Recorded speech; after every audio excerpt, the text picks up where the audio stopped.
ప్రార్థన చేసుకుందాం. ప్రేమ కలిగిన మా తండ్రి, మా నమ్మకమైన దేవ, యేసుక్రీస్తు ప్రభువారి శ్రేష్టమైన పరిశుద్ధ నామమున 2020 సంవత్సరము 6వ మాసము ఈ దినాన మీ ఇంటిలో మీ ప్రజలుగా మీ సన్నిధికి చేరి రావడానికి అనుగ్రహించిన ఈ ధన్యకర సమయం కొరకాయ మీకే స్తోత్రాలు.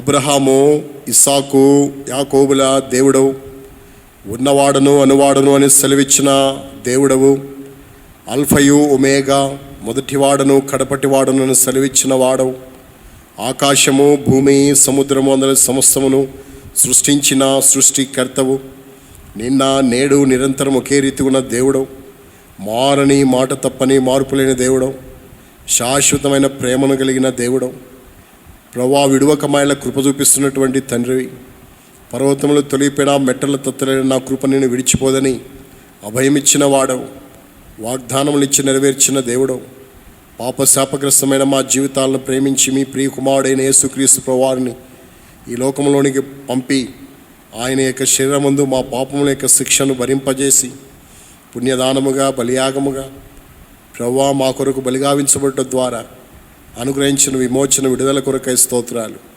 మీరు అనుగ్రహించిన విమోచనను బట్టి, మీరు అనుగ్రహించిన పరిశుద్ధతను బట్టి, నీతిమత్వాన్ని బట్టి మిమ్మల్ని స్తుతిస్తూ ఉన్నాం. ప్రభువా రీతిగా తండ్రి అని పిలవగలిగే ఆధిక్యత ఇచ్చినందుకు స్తోత్రాలు. అపాత్రులమైన మా ఎడల నీ కృపను కుమ్మరించినందుకే స్తోత్రాలు. సారిసారికి మీ పాదముల చెంత ఈ రీతిగా చేరాగలుగుటకు మీరు ఇస్తున్న కృప కొరకే స్తోత్రాలు. ప్రపంచమంతా తల్లడిల్లిపోతున్న పరిస్థితుల్లో దేవా మీ కృపను అపరిమితముగా మా ఎడల కనుపరుస్తూ నమ్మదగిన వాడువుగా, నమ్మకమైన రాజువుగా ఉన్నందుకై మీకే స్తోత్రాలు. నీ విశ్వాస్యత మారనిదిగా నామా పక్షముగా ఉంచినందుకై స్తోత్రాలు. మరలా నీ కృపచేత మీ మందిరానికి తోడుకొచ్చినందుకై స్తోత్రాలు. ఈ రీతిగా మీ వాక్యముతో మాట్లాడుతూ మమ్మల్ని దర్శిస్తూ మమ్మల్ని దిద్దుతూ పురికొల్పుతూ వచ్చినందుకై స్తోత్రాలు. ప్రభువా భయంకరమైన పరిస్థితులను బట్టి, COVID-19 పరిస్థితిని బట్టి ప్రభువా మేము కూడా వేసారిపోవలసిన, తల్లడిల్లిపోవలసిన పరిస్థితుల్లో మీ వాక్యము బలపరిచేదిగా, మీ వాక్యము తెప్పరిల్ల చేసేదిగా, మీ వాక్యము ద్వారా మమ్మల్ని నూతనపరిచినందుకై మీకే స్తోత్రాలు. మీరు ఇచ్చిన దివ్యమైన తరుణాన్ని బట్టి మమ్మల్ని స్తుతిస్తూ ఆరాధిస్తుంటున్నాను. దేవా ఈ సమయంలో బైబిల్ స్టడీ కొరకు మీ సన్నిధికి వచ్చాం. పాటల్లో సహాయపడు, వాక్యంలో సహాయపడు. మీ స్వరం మాకు వినిపింపచేయి. మీ మాటలు బహుతేటగా, సూటిగా, స్పష్టంగా బయలుదేరచి మీ మాటలో ఉన్న దివ్యమైన సంగతులను ఎరుగుటకు కృప దయచేయి. మీ మాటలో ఉన్న సంగతుల ద్వారా మా హృదయాలు ప్రభువా సరిచేయబడి, గుర్చబడి, నూతనపరచబడి ప్రభువా మీకు ఇష్టమైన రీతిలో జీవించట్లో కృప దయచేయి. నిలబడుతున్న మీ దాసుడు బలహీనుడు నిమిత్తం మాత్రం అందుబాటులో కలిగిన వాడు బలపరచు. మీ వాక్యము దయచేయి. మీ మాట తేటగా దయచేయి. మీ వాక్కుతో నింపు, బలపరచు. తద్వారా ఎవరికే మాటలు అవసరమో వారితో మాట్లాడుతురండి. సరైన సమయంలో సరైన వ్యక్తుల దగ్గరకు సరైన మాటలను మీరు తీసుకుని వెళ్ళవలసిందిగా ప్రార్థిస్తున్నాం. అవసరమైన మాటలు మీరు దయచేయవలసిందిగా ప్రార్థిస్తున్నాం. మీ మాటల చేత మా ప్రాణాలను తెప్పరలా చేయవలసిందిగా ప్రార్థిస్తున్నాం. మీకు విధేయత చూపేటువంటి స్వభావం మాకు దయచేయండి. వెనగల చెవులు గ్రహించే హృదయం లోబడే స్వభావం మీరు మాకు అనుగ్రహించవలసిందిగా ప్రార్థిస్తున్నాం. మీ దగ్గర హస్తాలకు అప్పగిస్తూ కనపడిన చీకటి అంధకార శక్తిని యేసుక్రీస్తు వారికి నామములో మాకు ఇచ్చిన విశ్వాసం బట్టి అధికారంతో బంధిస్తున్నాం. మీరే మీ కార్యాలు మీరు జరిగించి మహింపొంది మీ చేతులకు అప్పగిస్తూ కృపను కోరుకుంటూ మమ్మల్ని మేము తగ్గించుకుంటూ మళ్ళీ ఇచ్చిస్తాం. ప్రభురక్షకుడు యేసుక్రీస్తు వారి యొక్క పుణ్య పరిశుద్ధ నామమున మిమ్మల్ని స్తుతిస్తూ అతి వినయముగా బ్రతిమలాడి వేడుకుంటూ ఉన్నాము తండ్రి. ఆమేన్.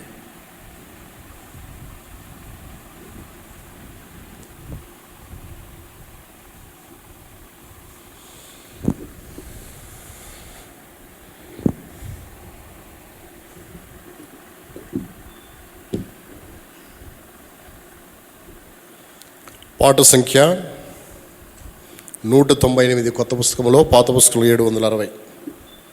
కొత్త పుస్తకంలో 198వ పాట, పాత పుస్తకంలో 760వ పాట. 198 కొత్త పుస్తకంలో, పాత పుస్తకంలో 760. Song number 198.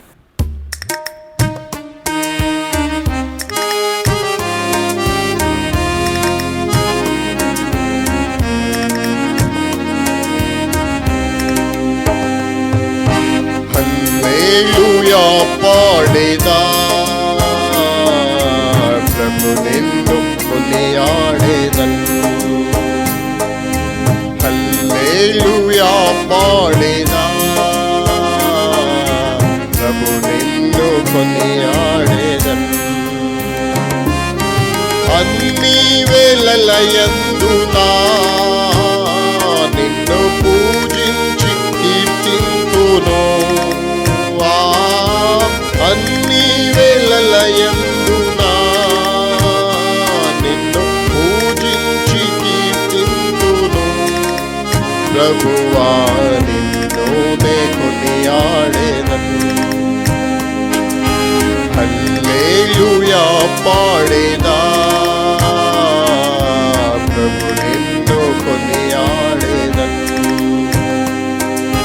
హల్లెలూయా పాడేదా ప్రభు నిన్ను కొనియాడేదను వాగ్దానములానిచ్చి నెరవేర్చువాడవు నీవే వాగ్దానములానిచ్చి నెరవేర్చువాడవు నీవే నమ్మకమైన దేవా నన్ను కాపాడువాడవు నీవే నమ్మకమైన దేవా నన్ను కాపాడువాడవు నీవే ప్రభువా నిన్ను నే కొనియాడేదన్ హల్లెలూయా పాడేదా ప్రభు నిన్ను కొనియాడేదన్ హల్లెలూయా పాడేదా ప్రభు నిన్ను కొనియాడేదన్ నాదు శత్రువులను పడద్రోయువాడవు నీవే నాదు శత్రువులను పడద్రోయువాడవు నీవే మహాసమర్జుండవు నా రక్షణ శృంగము నీవే మహాసమర్జుండవు నా రక్షణ శృంగము నీవే ప్రభువా నిన్ను నే కొనియాడేదన్ హల్లెలూయా పాడేదా ప్రభు నిన్ను కొనియాడేదన్ హల్లెలూయా పాడేదా ప్రభు నిన్ను కొనియాడేదన్ ఎందరు నిన్ను చూచిరో వారికి వెలుగు కలిగెన్ ఎందరు నిన్ను చూచిరో వారికి వెలుగు కలిగెన్ ప్రభువా నే వెలుగొందితి నా జీవంపు జ్యోతివి నీవే ప్రభువా నే వెలుగొందితి నా జీవంపు జ్యోతివి నీవే ప్రభువా నిన్ను నే కొనియాడేదన్ హల్లెలూయా పాడేదా ప్రభు నిన్ను కొనియాడేదన్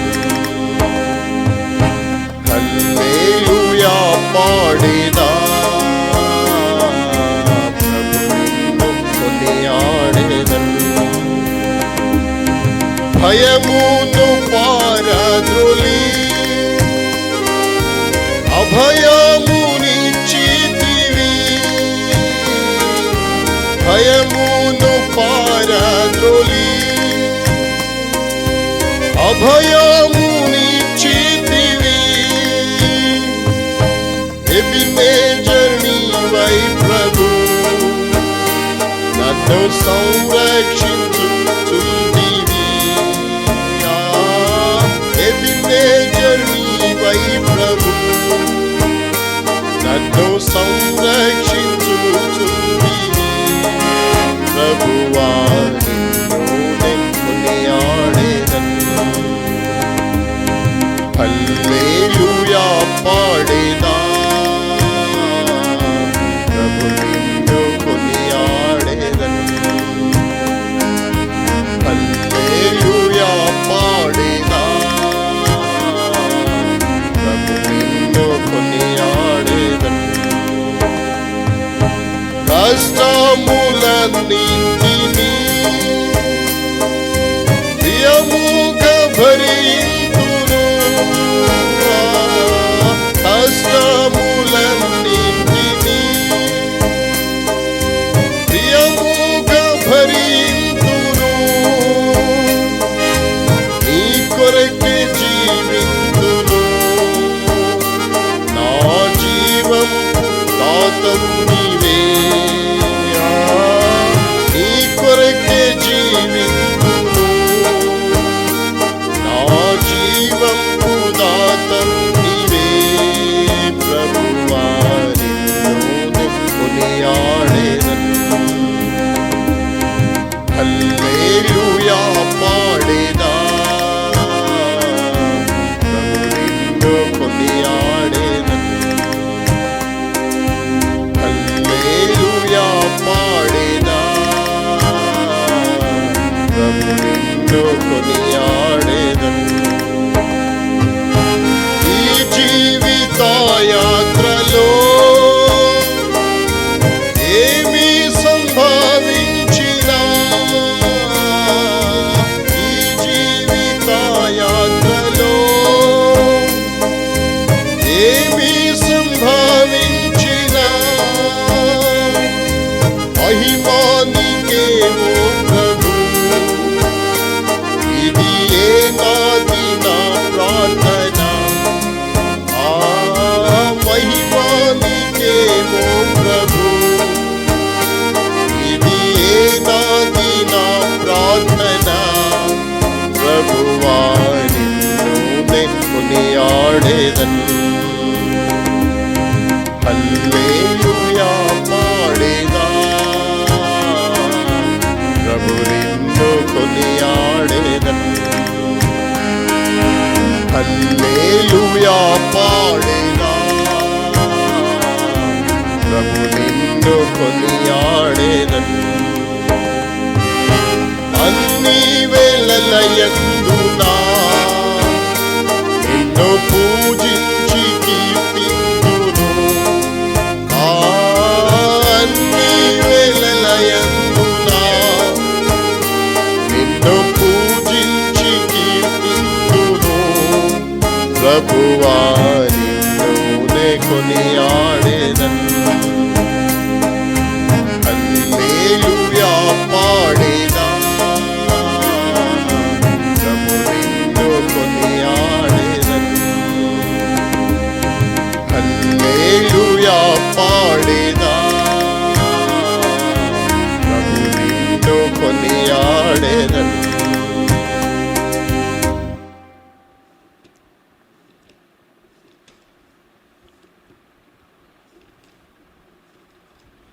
పాట సంఖ్య 505 కొత్త పుస్తకంలో ఉండే 505 పాత పుస్తకాలు 433 సాంగ్ నెంబర్ 505 433 505 కొత్త పుస్తకంలో పాత పుస్తకంలో 433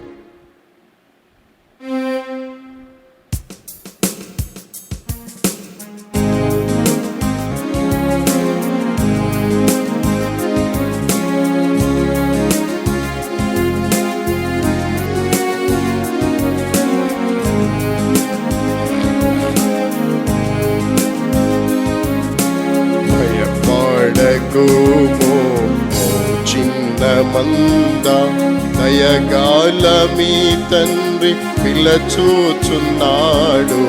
భయపడకుమో ఓ చిన్న మంద తన రాజ్యమంతా నీకియగోరి తన రాజ్యమంతా నీకియగోరి ఉన్నత పిలుపు నీకు నిచ్చేను, ఉన్నత పిలుపు నీకు నిచ్చేను.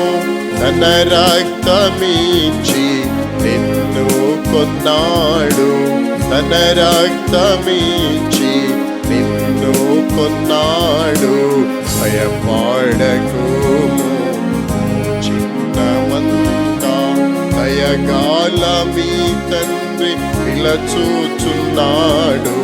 భయపడకుము చిన్నమంతా, దేవుని రాజా మహిమాను పొందా, దేవుని రాజా మహిమాను పొందా. సువార్త ద్వారా నిన్ను పిలచెను, సువార్త ద్వారా నిన్ను పిలచెను. నీవు నడుము తగినట్లు ప్రభుకు, నీవు నడుము తగినట్లు ప్రభుకు.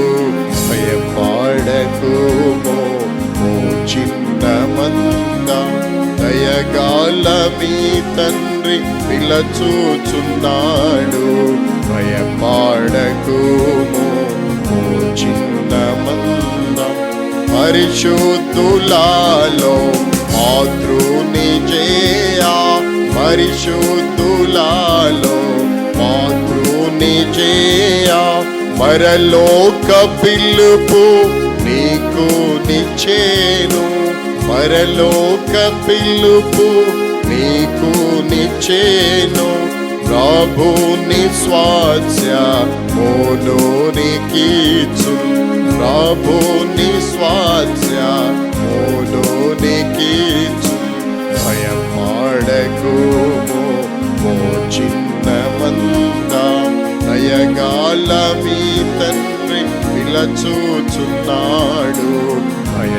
భయపడకుము ఓ చిన్నమంద, అక్షయ నిర్మల వడబరాని, అక్షయ నిర్మల వడబరాని.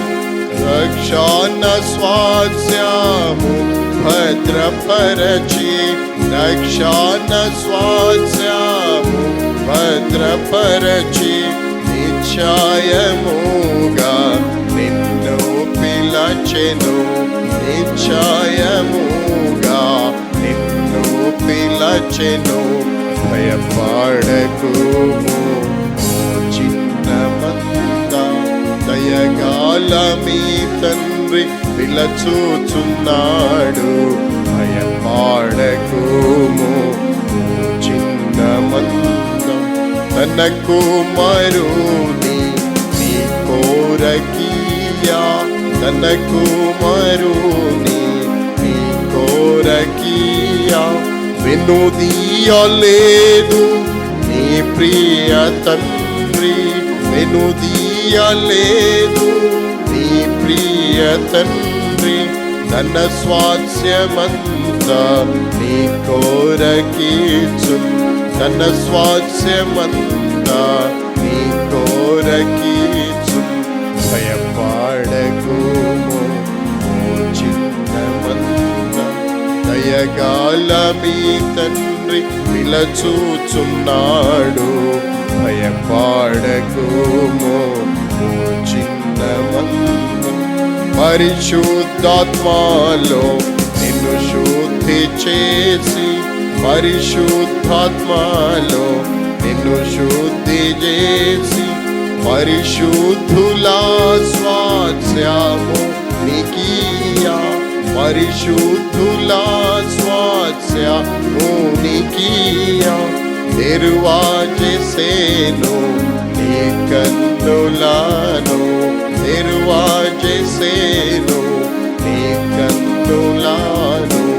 భయపడకుము ఓ చిన్నమంద, దయగాల మీ తండ్రి పిలచుచున్నాడు.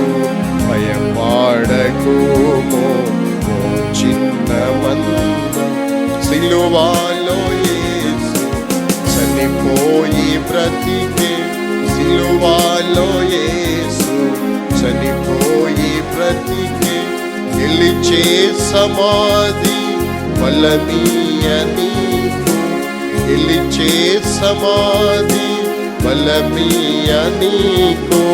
హల్లెలూయాయని పాడుము నీవు, హల్లెలూయాయని పాడుము నీవు. భయపడకుము ఓ చిన్న మంద, దయగాల మీ తండ్రి ఇలా చూచున్నాడు. భయపడకుము ఓ చిన్న మంద.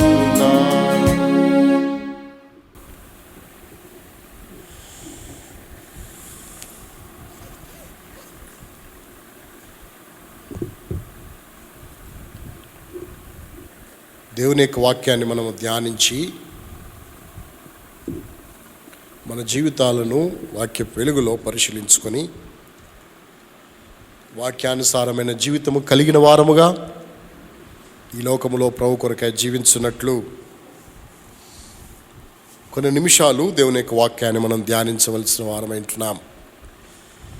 అందుకై మన వాక్య భాగాన్ని బైబిల్ స్టడీలో మన ధ్యానాంశమును మనము ధ్యానించి మన జీవితాలను పరిశీలించుకుంటాం. దేవుని వాక్యములో నుండి, గ్రంథములో నుండి, పరిశుద్ధ గ్రంథము నుండి ద బుక్ ఆఫ్ జేమ్స్, యాకోబు రాసిన పత్రిక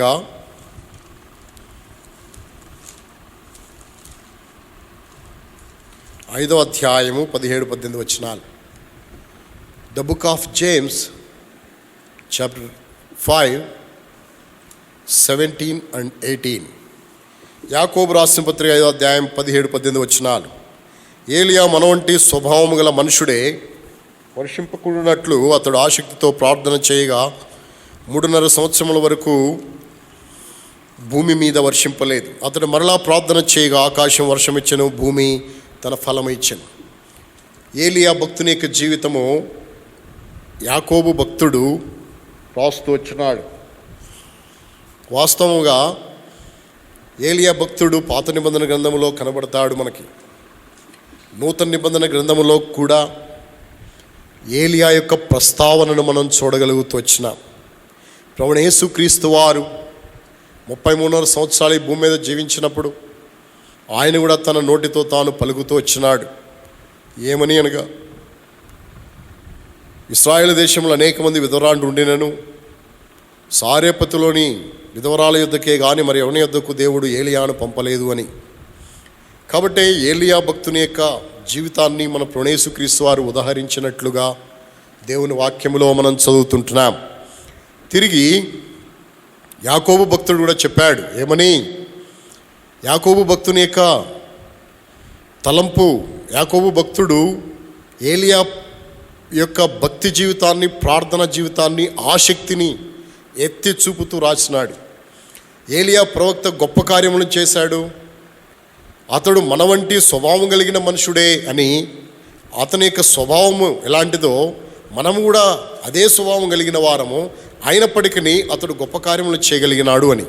అంటే మనం రేపేదాని కొరకాయ, మనం ప్రోత్సాహపరిచేదాని కొరకాయ, మనం ప్రేరేపించేదాని కొరకాయ అతడు మన వంటి స్వభావం కలిగిన వాడైనప్పటికీ నిన్ను గొప్ప కార్యములు చేయగలిగినప్పుడు మనమును దేవుని కొరకాయ మనము కూడా ఇలాంటి గొప్ప కార్యములు చేయగలిగే వారముగా ఉండాలి అని ప్రేరేపించడానికి, హెచ్చరించడానికి ఈ మాటలు రాసినట్లు దేవుని వాక్యంలో మనం చదువుతుంటున్నాం.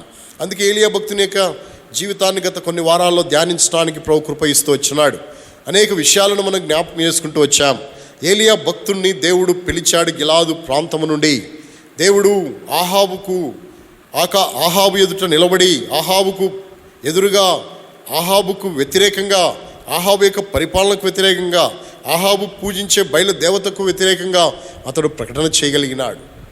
తద్వారా కరువు ఇశ్రాయేలు దేశంలో తాండవిస్తుంది. కరువు విపరీతంగా మీరిపోతున్నటువంటి పరిస్థితుల్లో కరువు తగ్గుద్దేమో నిరీక్షిస్తుంటే వారు వర్షము కానీ మంచు కానీ పడకుండా కరువు విపరీతంగా చెలరేగిపోతున్నటువంటి పరిస్థితుల్లో, అనేక మంది మరణిస్తున్నటువంటి పరిస్థితుల్లో దేవుడు తన భక్తుడైన ఏలియాను కాకుల చేత పోషించినాడు, కాకోలముల చేత.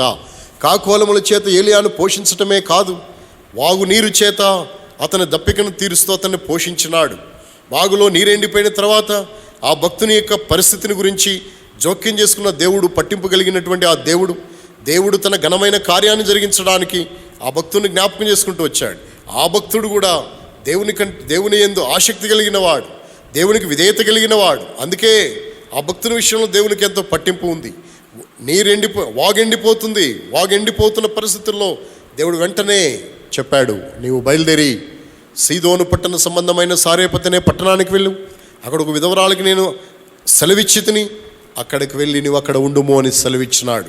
కాబట్టి ఇప్పుడు ఏలియా ప్రవక్త కెరీతు వాగు దగ్గర నుండి బయలుదేరి సారేపత అనేటువంటి ఊరికి వచ్చి ఆ పట్టణానికి వచ్చి పట్టణపు గవిని దగ్గర ఉన్నాడు. గవిని దగ్గర ఉన్న విషయాన్ని గురించి గత వారాల్లో మనం ధ్యానం చేస్తూ వచ్చాం. విధవరాల యొక్క ప్రస్తావన, విధవరాల యొక్క సందర్భం, ఎలాంటి విధవరాలు, ఆ విధవరాలకి క్రొత్త నిబంధనలో 2 కాసులు వేసిన విధవరాలకి ఉన్నటువంటి సంబంధం ఏంటి అనే విషయాన్ని దేవుని వాక్యంలో మనం చూడగలుగుతూ వచ్చినాం. తిరిగి గత వారంలో మనము ఒక విషయాన్ని జ్ఞాపకం చేసుకున్నాం. ఏంటి ఆ విషయము అంటే, ఏలియా ప్రవక్త ఆమెను గవిని దగ్గర ఉన్నటువంటి ఆ స్త్రీని చూచి, ఆమె విధవరాలని గ్రహించి, దేవుడు పంపించిన నా కొరకు ఏర్పరిచిన విధవరాలు ఈవిడేనా అని ఆ విధవరాలని తెలుసుకునేదాని కొరకాయ, పరీక్షించేదాని కొరకాయ పలకరింపుగా ఒక మాట అడిగాడు. అమ్మా కొంచెం నీళ్లు పాత్రతో తీసుకురా అని వేడుకున్నాడు. పాత్రతో నీళ్లు తీసుకురావడానికి ఆమె బయలుదేరగానే, అమ్మా నీ చేతితో వచ్చేటప్పుడు ఒక రొట్టె ముక్కను కూడా తీసుకురామ్మా అని అడుగుతూ వచ్చినాడు. ఈ విషయాన్ని గత వారంలో మనం ధ్యానించినాం. ఏలియా ఎందుకు నీళ్ళు అడుగుతూ వచ్చినాడు? నీళ్ళు అడుగుట్లో గల కారణం ఏంటి? దేని కొరకు నీళ్ళు అడిగినాడు? అమ్మా బాగున్నారా, ఊరిదేనా, సారేపతంటే ఇదేనా, ఇంకా ఎక్కడైనా ఉందా, ఇక్కడ ఎన్ని గడపలు ఉంటాయి, ఇక్కడ ఎంతమంది ఉంటారు, ఇక్కడ ప్రెసిడెంట్ ఎవరు, ఇక్కడ మున్సబ్ ఎవరు, ఇక్కడ ఆయన ఎవరు, ఈయనెవరు అని ఎన్ని పలకరించలేదు ఆయన అడిగింది ఒకటే, అమ్మా కొంచెం నీళ్ళు తీసుకురా. పలకరింపుగా అడిగినాడు, పరీక్షించినాడు.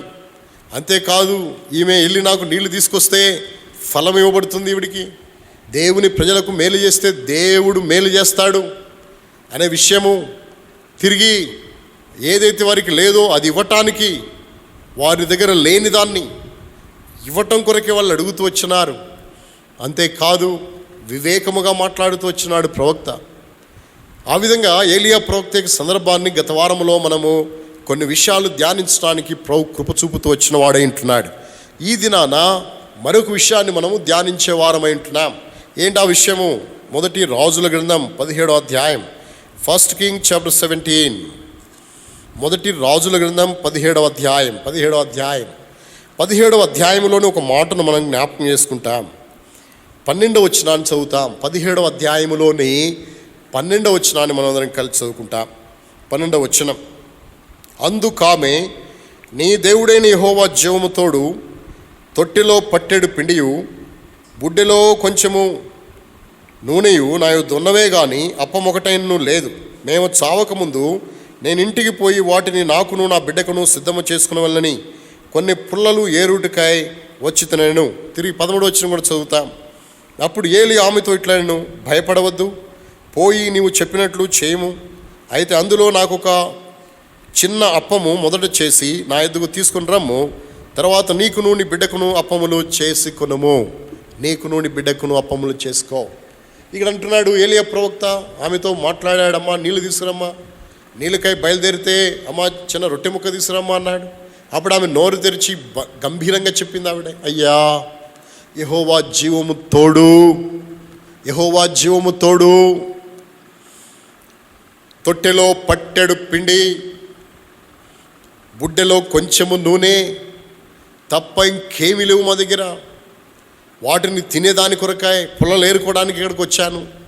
పుల్లలు ఏరుకున్న తర్వాత మేము వెళ్ళిపోతాం, వెళ్ళి అప్పములు చేసుకుంటాం. నేను ఒకటి, నా కొడుకు ఒకటి తింటాం. తిన్న తర్వాత ఇంకా మేము తినడానికి ఏమీ లేదు కనుక అలాగూ మేమేమైపోతాము, చచ్చిపోతాము. కాబట్టి చచ్చిపోతాం. చావకముందు ఈ పట్టెడి పిండి ఉందే, చావకముందు ఈ బుడ్డిలో కొంచెం నూనె ఉందే, వాటితో 2 అప్పాలు చేసుకుని 2 అప్పములు చేసుకుని నేను నా కుమారుడు తిని చనిపోతాం, చావక ముందు ఈ పుల్లలు ఏరుకోవడానికి వచ్చా, ఈ పుల్లలు ఏరుకుంటా, ఆ తర్వాత రొట్టెలు అప్పములు చేసుకుంటా, నేను నా కుమారుడు తింటాం, తర్వాత చచ్చిపోతా, చావక ముందు పుల్లలు ఏరుకోవడానికి వచ్చి తిని. అంటే కంప్లీట్ తన యొక్క జీవితం యొక్క చరమాంకము, అంటే తన జీవితం యొక్క ముగింపు కూడా తాను చెప్పేసింది. చావక మునుపు మేము ఇలాగ వచ్చి తినాలి, ఇలా చేయాలని చెప్పి చావక ముందు పుల్లలు ఏరుకోవడానికి వచ్చాను. అంటే చావుకు నిశ్చయమైపోయినారు. అలా చనిపోతున్నారు కరువు వచ్చి. అలా చనిపోతున్న పరిస్థితుల్లో ఏలియా ప్రవక్త అన్నాడు, అలాగమ్మా 2 అప్పాలే అవుతాయా మీ దగ్గర ఉన్న రొట్టె పిండి, అయితే సరే మీరే తినండి, మీరే చచ్చిపోండి అని అనలేదు. ఒక మాట అన్నాడు. ఆ మాట ఏంటో తెలుసా? భయపడవద్దు అనే మాట. ఏంటన్నమాట? భయపడవద్దు, భయపడకండి, భయపడవద్దు, భయపడకుము, భయపడకుడి అనే మాట బైబిల్ గ్రంథంలో చాలా పర్యాయాలు రాయబడ్డది. ఒక ఆయన అన్నాడు 366 పర్యాయాలు రాయబడిందని. 366 పర్యాయాలు. 365 అయితే సరిపోతుంది కదా, 366 ఎందుకంటే 4 సంవత్సరాలకు ఒకసారి వస్తుందంట అది. 366 రోజు 366 పర్యాయాలు. దినమునకు ఒక పర్యాయము ప్రభు నీతో అంటాడు, ఏమని? భయపడవద్దు, భయపడకుడి అని. కాబట్టి భయపడవద్దు. వాస్తవంగా మానవుడు భయపడతాడు, ప్రతి విషయానికి భయపడతాడు. వాస్తవంగా మానవుని జీవితంలో భయపడుట లేదు. మీ భయమును, మీ బెదురును ఆకాశ పక్షులకును, తర్వాత భూజంతువులకును నేనేం చేస్తాను? కలగజేస్తాను. మీ భయము, మీ బెదురు, మీ భయమును, మీ బెదురుని భూజంతువులకు, ఆకాశ పక్షులకు నేను కలగజేస్తా. ఈ భూమి మీద ప్రాకే ప్రతిదీ మిమ్మల్ని చూచి భయపడేట్టు నేను చేస్తా. కాబట్టి మీరు దేనికి భయపడక్కర్లేదు. కానీ మానవుడు భయపడవలసింది కాదు, భయపడక్కర్లేదు. కానీ మానవుడు ఇప్పుడు భయపడతాడు. భయం వచ్చేసింది మానవునికి. ఎందుకు వచ్చింది భయము మానవునికి? దేవుని స్వరూపం కదా మానవుడు, దేవుని పోలిక కదా మానవుడు, దేవునిలోకి శ్వాసయే కదా మానవునికి జీవాన్నిచ్చింది. ఆయన నాసికారంధ్రాల్లో జీవవాయువుని కదా ఊదినాడు, జీవాత్మగా చేయబడినాడు కదా. దేవుడెంతో బలవంతుడు, దేవుడెంతో ధైర్యవంతుడు, దేవుడెంతో సాహసం కలిగిన వాడు. ఈ మానవుడు కూడా అంతే ధైర్యవంతుడిగా, సాహసం కలిగిన వాడిగా ఉండాలి కదా. కానీ ఈ మనుషుడు ఎట్లా భయస్థుడైపోయినాడు? భయస్థుడు ఎట్లయిపోయినాడు? ఎంత భయస్థుడైపోయినాడో తెలుసా? కప్పను చూస్తే భయపడిపోతున్నారు, బల్లిని చూస్తే భయపడుతున్నారు, పామును చూస్తే ఎలాగో అందరూ భయపడతారు, ఇలాగూ పిల్లిని చూసి భయపడే వాళ్ళు కూడా మరికొందరు ఉన్నారు. రకరకాలైన భయాలు మనిషిని ఆవరించి ఉన్నాయి. మీ భయము మీ ఎదురు భూజంతువులకు లేదా? భయము భయపడవలసింది కాదు మానవుడు, కానీ భయం వచ్చింది మానవునికి. ఏం కారణము అనగా పాపం వలన మానవుడు భయాన్ని తెచ్చుకున్నాడు. పాపం వలన మానవునిలో భయం ఉంది. పాపం వలన మానవుడు భయపడుతున్నాడు. ఎంతగా భయపడుతున్నాడంటే బైబిల్లో రాయబడింది, పాపము, అవిధేయత. ఎంత భయం అంటే మానవునికి ఎంత భయం అంటే బైబిల్లో స్పష్టంగా మానవుడు పడే భయాన్ని గురించి చక్కగా వ్రాయబడింది.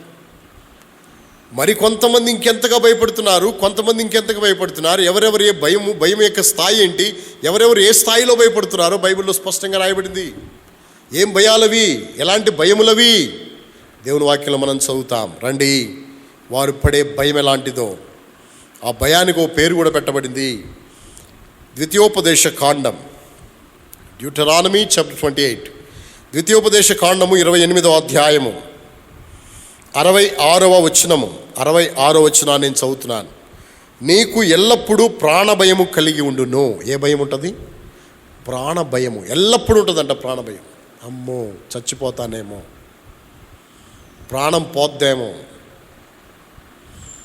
ప్రాణము అనే మాట మనకు బాగా అలవాటు. నేను చిన్నప్పుడు స్కూల్కి వెళ్తే హోంవర్క్ ఇచ్చేవాళ్ళు, హోంవర్క్ చేయకుండా ఆటలాడి హోంవర్క్ చేయకపోతే ఆ రోజు స్కూల్ ఎలాగోలా మానేయడానికి ప్రయత్నించేవాళ్ళం. ప్రయత్నించి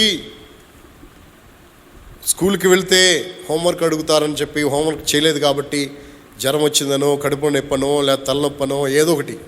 జ్వరం వచ్చిందంటే చూస్తారు, ఇక్కడ ఇట్లా చూస్తారు కాబట్టి జ్వరం తెలిసిపోద్ది మనకి. ఇప్పుడు వచ్చినాయి ఏంటిది, స్క్రీన్లు వచ్చినాయి, తల దగ్గర పెట్టేసి చూస్తున్నారు. ఇప్పుడు ఆ దినాలు ఇలా పెట్టి చూసేవాళ్ళు జ్వరాన్ని.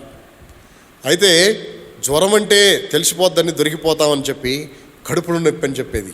కడుపులో నొప్పి అని చెప్తే కడుపులో నొప్పి ఎక్కడ ఉందో వాళ్ళకి తెలియదు, డాక్టర్కి కూడా తెలియదు కడుపులో నొప్పి అని. కడుపులో నొప్పి అని చెప్పేసి అబ్బా అనేది స్కూల్ 3 బెల్లు కొట్టేదాకా అబ్బా అనేది 3 బెల్లు అయిపోయిన తర్వాత హ్యాపీగా ఉండేది. తర్వాత నెక్స్ట్ డే స్కూల్కి వెళ్తే టీచర్ అడిగేవాళ్ళు ఏమని, ఏంటి నేను రాలేదు, ఎందుకని రాలేదు అంటే పేనం బాగోలేదు కాబట్టి రాలేదు అనేవాళ్ళం. పేనం అనేది అందరికీ వచ్చేసింది ఈ భాష. ప్రాణం అనేది కాదు. చిన్నప్పుడు కనుక ఏమనేవాళ్ళంటే పేనం బాగోక రాలేదు, పేనం బాగోలేదంట. అంటే ప్రతి వాళ్లకు ప్రాణం మీద మమకారము, ప్రీతి ఎక్కువ. అయితే ఏ ప్రాణాన్ని అయితే ప్రీతిగా నువ్వు ప్రేమిస్తున్నావో ఆ ప్రాణమే భయములోకి వెళ్ళిపోయింది. ప్రతి వాడు ఎల్లప్పుడూ ఏం కలిగి ఉంటాడని రాయబడింది, ప్రాణ భయం కలిగి ఉంటాడు అని రాయబడింది. ఎందుకు ఈ ప్రాణ భయము? ద్వితీయోపదేశ కాండము డ్యూటరానమీ 28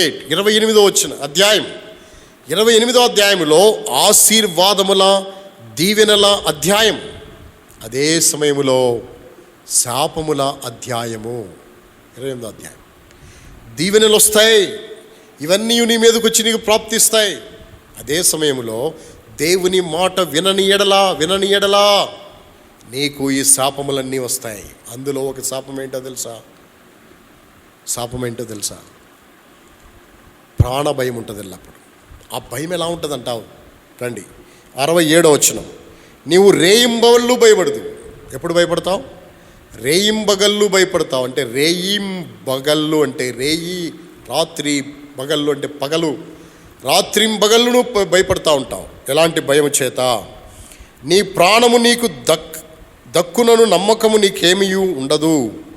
నీ హృదయములో పుట్టు భయము చేతను, నీ కన్ను చూచు వాటి చేతను ఉదయమున అయ్యో ఎప్పుడు సాయంకాలమున అనియు, సాయంకాలమున అయ్యో ఎప్పుడు ఉదయమునగున అనియు అనుకొందువు. ఎప్పుడు సాయంత్రం అవుద్దా, ఎప్పుడు సాయంత్రం అయిందనుకో, ఏంటి సాయంత్రము, ఎప్పుడు మళ్ళీ తెల్లవారిపోతుందా, ఉదయం అవుతుందా అని. ఉదయం అయిందనుకో, ఎప్పుడు త్వరగా గడిచిపోయి సాయంత్రం అవుతుందా అని భయపడతా ఉంటావు. నీ ప్రాణము దక్కుననే నమ్మకము నీకు లేక నువ్వు భయపడతా ఉంటావు. ఇలాంటి భయం మానవునికి ఉంది. చాలామంది ఆ దినాలలో అవిధేయత ద్వారా ఇలాంటి భయం అనే పరిస్థితిని వాళ్ళు అనుభవించినారు. ఈ దినాలలో ఈ కోవిడ్-19 బట్టి అనేక మంది భయపడుతున్నారు. కరోనా వైరస్ను బట్టి అనేక మంది భయపడుతున్నారు. ఇంకా ఎన్ని ప్రార్థనలు చేసినా పెరుగుతుంది, అది తరిగిపోవట్లేదు. ఏంటి పరిస్థితి, ఎక్కడి దాకా వెళ్తుంది ఇది? ఎగ్జామ్స్ అన్నీ పరీక్షలన్నీ పోస్ట్పోన్ అయిపోతున్నాయి, కొన్ని రద్దు అయిపోతున్నాయి. ఈ కరోనా దయ వల్ల, ఈ కోవిడ్-19 బట్టి 10th క్లాస్ పాస్ అయిన వాళ్ళు పాస్ అయిపోయినారు, సబ్జెక్టులు మిగిలిన వాళ్ళు కూడా పాస్ అయిపోయారు, ఇంటర్మీడియట్ వాళ్ళు కూడా పాస్ అయిపోయినారు. ఎంత అద్భుతం జరిగింది వాళ్ళ జీవితంలో అని వాళ్ళు సంబరపడిపోతున్నారు. అయితే ఇవన్నీ వారి జీవితాల్లో ఏం కలిగించేవి? భయము. 10వ తరగతి పరీక్షలు రాసిన వాడు రాసే దాని కొరకు భయము, ఇంటర్మీడియట్ పరీక్షలు రాసిన వాడు రాసిన తర్వాత ఏమొస్తుందో అనే భయం. రకరకాలైన భయాలు మానవుల్లో ఉంటున్నాయి. అయితే దేవుని వాక్యంలో ఎలా రాయబడింది, భయపడవద్దు అని. ఒకటి ప్రాణ భయం. ఇది ప్రాణ భయం ఎల్లప్పుడూ ఉంటుంది నీకు. ఈ భయం ప్రాణభయం, ప్రాణమును గురించిన భయం. ఇప్పుడు ఎవరికి ఉందో ప్రాణభయము వాళ్ళందరూ ఊరినే తెలిసిపోతారు. అంటే వాళ్ళందరూ భయపడుతున్నారని కాదు అనుకుంటాం మనం. అబ్బో వీళ్ళ ప్రాణం అంటే వీళ్ళకి ఎంత భయమో, వీళ్ళ ప్రాణం అంటే వీళ్ళకి ఎంత ప్రీతో అని. ఇప్పుడు షేక్ హ్యాండ్ ఇస్తే ఇవ్వం. ఎందుకని? నియమం అది. ఏంటా నియమము? కరచాలనం వద్దు, కరములు జోడించుట ముద్దు, కరచాలనం వద్దు, షేక్ హ్యాండ్. కరములు జోడించుటే ముద్దు, ఇంకా కరములు జోడించుకోవటమే, అంటే చేతులు జోడించి నమస్కారం చేసుకోవటమే. ఇలాగూ భయము అనేది మానవుని జీవితంలో ఉంది. ఎంతగా మానవుడు వెళ్ళిపోతున్నాడు. ఒక పక్కన భయపడొద్దు అని చెబుతుంటే ఒక పక్కన భయము ఇలా భయపడుతూనే వెళ్ళిపోతున్నాడు మనిషి. ఎందుకో తెలుసా? ప్రాణ భయము అలాంటిది. రెండవది ఏ భయం ఉంది? రండి చదువుతాం దేవుని వాక్యంలో ఉండి. హెబ్రీలకు రాసిన పత్రిక 2వ అధ్యాయం, హీబ్రూస్ చాప్టర్ 2:14. హెబ్రీలకు రాసిన పత్రిక 2వ అధ్యాయము 14-15 వచనాలు నేను చదువుతున్నాను. కాబట్టి ఆ పిల్లలు రక్తమాంసములు గలవారైనందున ఆ ప్రకారమే మరణం యొక్క బలము గలవారినగా అపవాదిని మరణము ద్వారా నశింపజేయుటకును జీవితకాలం అంతయు మరణ భయము చేత దాస్యమునకు లోబడిన వారిని విడిపించుటకును ఆయన కూడా రక్తమాంసముల్లో పాలివాడాయను. మరణ భయము చేత అని రాయబడింది. జీవితకాలమంతా మరణ భయము చేత దాస్యమునకు లోబడిన వారిని విడిపించుటకు ఆయన కూడా రక్తమాంసంలో పాలివాడైనాడు. అంటే రెండవ భయము ఏ భయము? మరణ భయము. ప్రాణ భయము, మరణ భయం ఒకటి కాదా? ప్రాణభయం, మరణ భయం ఒకటి కాదా? ప్రాణము గురించినటువంటి భయము అది ఎంతో తీవ్రమైనది. మరణ భయము అనేది మానవుని యొక్క జీవితంలో నెమ్మది లేకుండా చేసేది. మరణ భయము, మరణం ఎప్పుడు వస్తుందా, మరణం వచ్చేస్తున్న పరిస్థితి ఏంటి, మరణిస్తానేమో అనే భయం, మరణిస్తాను ఏమో అనే భయం. మరణ భయము ఎంత తీవ్రమైనది అంటే నేను మీకు చెప్తాను మరణ భయం గురించి. ఏంటంటే దేవుడు యెషయా ప్రవక్తకు చెప్పాడు. ఏమని? యెషయా హిజ్కియా రాజు దగ్గరికి వెళ్ళి ఇలా చెప్పు. ఏమని? నువ్వు మరణమవుతున్నావు, నీ ఇల్లు చక్కబెట్టుకో అని. యెషయా ప్రవక్త చెన్నాడు, రాజా నువ్వు మరణమవుతున్నావంట, నీ ఇల్లు చక్కబెట్టుకోమని దేవుడైన యెహోవా సెలవిచ్చాడు. అంటే హిజ్కియా జీవితంలో ఏం ఏర్పడిందో తెలుసా? భయము, బాధ. భయం కలిగింది, బాధ కలిగింది, ఏడ్చినాడు, కన్నీరు కార్చినాడు. అందుకే ప్రభు చెప్పాడు, నువ్వు ఏడ్చుట నేను చూచాను, నీ ప్రార్థన నేను విన్నాను, నీ కన్నీళ్లను నేను చూచా, నీ ప్రార్థన నేను విన్నా. నీవు చావవు, నువ్వు ఇంకేం చేయబడతావు? 15 సంవత్సరాలు బ్రతికించబడతావు. అతడు నిజంగా భయపడ్డా? నిజంగా బాధపడ్డా? అక్కడ బైబిల్లో ఉందా భయపడినట్టు బైబిల్లో ఉందా అంటే ఆయన ఒక పాట రాసినాడు. ఏంటి ఆ పాట తెలుసా? మిక్కిలి శ్రమలో నెమ్మది కలిగే, మిక్కిలి శ్రమలో నెమ్మది కలిగే, నాశన గోతిలో నుండి లేపి, నాశన గోతిలో నుండి లేపి, నీవిపు వెనుక నా పాపములు, నీవిపు వెనుక నా పాపములు పారవేసితివీవు, పారవేసితివీవు. నేడు నేనారక్షకుని నా మదిలో చేర్చుకొన్నాను, నేడు నేనారక్షకుని నా మదిలో చేర్చుకొన్నాను. సమాధాన సంతోషము, సమాధాన సంతోషము అనుభవించితి నేను, అనుభవించితి నేను. నేడు నేనారక్షకుని నా మదిలో చేర్చుకొన్నాను, నేడు నేనారక్షకుని నా మదిలో చేర్చుకొన్నాను. కాబట్టి మిక్కిలి శ్రమ కలిగింది. మిక్కిలి శ్రమల నెమ్మది కలుగుటకు ఏమైంది? కారణమైంది. మిక్కుటమైన ఆయాసము. నేనెంత ఆయాసపడి తిని ఈ మిక్కుటమైన ఆయాసము నాకు నెమ్మది కలగటానికి కారణమైంది. ఎంత భయపడిపోయా. మరణ భయం అలా ఉంటుంది మానవునికి. ఎంత భయమో. డాక్టర్ దగ్గరికి తీసుకువెళ్ళారు. డాక్టర్లు అన్నారు స్కాన్ చేయాలి, 24 గంటలు అబ్జర్వేషన్లో పెట్టాలి. అబ్జర్వేషన్లో పెట్టారు. అబ్జర్వేషన్లో పెట్టినప్పుడు ఏంటి నా సంగతి, నా ప్రాణం గురించి ఏంటి, నా జీవితం గురించి ఏంటి, 24 గంటల అబ్జర్వేషన్ అంట. అబ్జర్వేషన్ తర్వాత ఏంటో చెప్పలేరంట. సరే 24 గంటల తర్వాత పరిస్థితి ఏంటి? డాక్టర్ చెప్పాడు 1 రోజుల్లో చచ్చిపోతాడు. అప్పుడు ఆ సంగతి తెలిస్తే అతనికి ఉంటుంది బాధ, ఎంత ఘోరమైనటువంటి బాధ. భయపడిపోతా ఉంటాడు, చచ్చిపోతాను. మరణ భయము, పాపం వలన మానవుడు భయం తెచ్చుకున్నాడు. ఈ భయం అనేది మానవుని భయపెడుతున్నది, ఎల్లప్పుడూ భయపడుతూనే ఉన్నాడు మానవుడు. అందుకే భయపడటం వలన మానవుని యొక్క జీవితంలో భయపడుతున్న మానవుని ప్రభు అంటాడు భయపడవద్దు అంటాడు.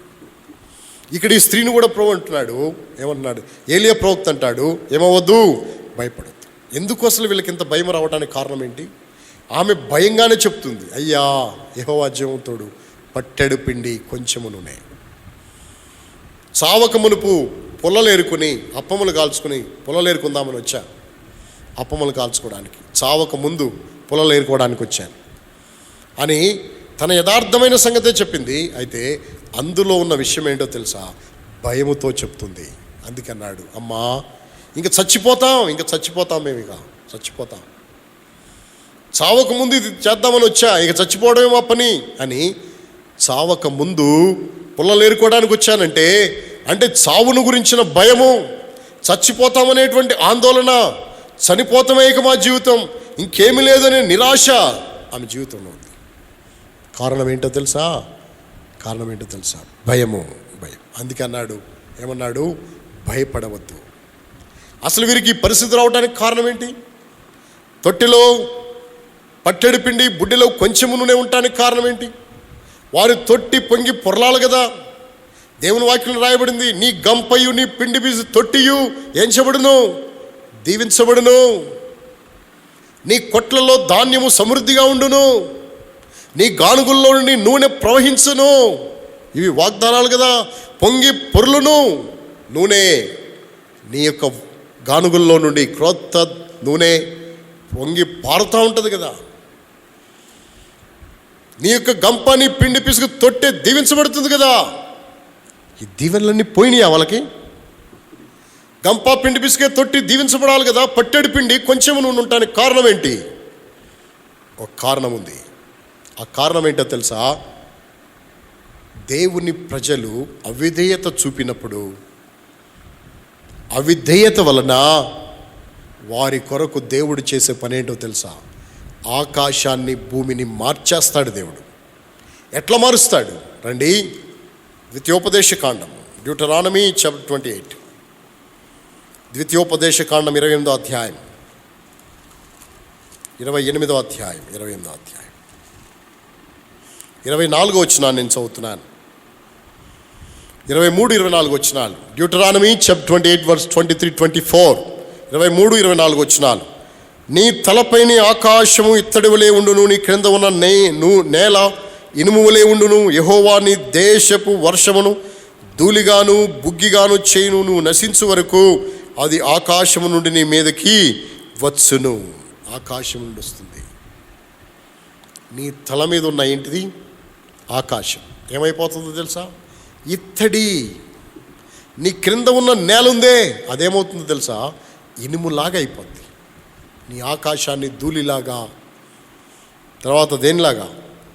నీ ఆకాశపు నీ దేశపు వర్షమును ధూళిగాను బుగ్గిగాను నేను చేయుదును. నీవు నశించే వరకు అది నీ మీదకి వస్తానే ఉంటుంది. ఎందుకు ఈ పరిస్థితి అంటే అవిధేయత. యెహోవాను విడిచి వేరొకని అనుసరించు వానికి శ్రమలు ఏమవుతాయి? విస్తరిస్తాయి. రండి, బైబిల్ గ్రంథంలో మాట చదువుతాం. దేవుని వాక్యంలో నుండి కీర్తనల గ్రంథం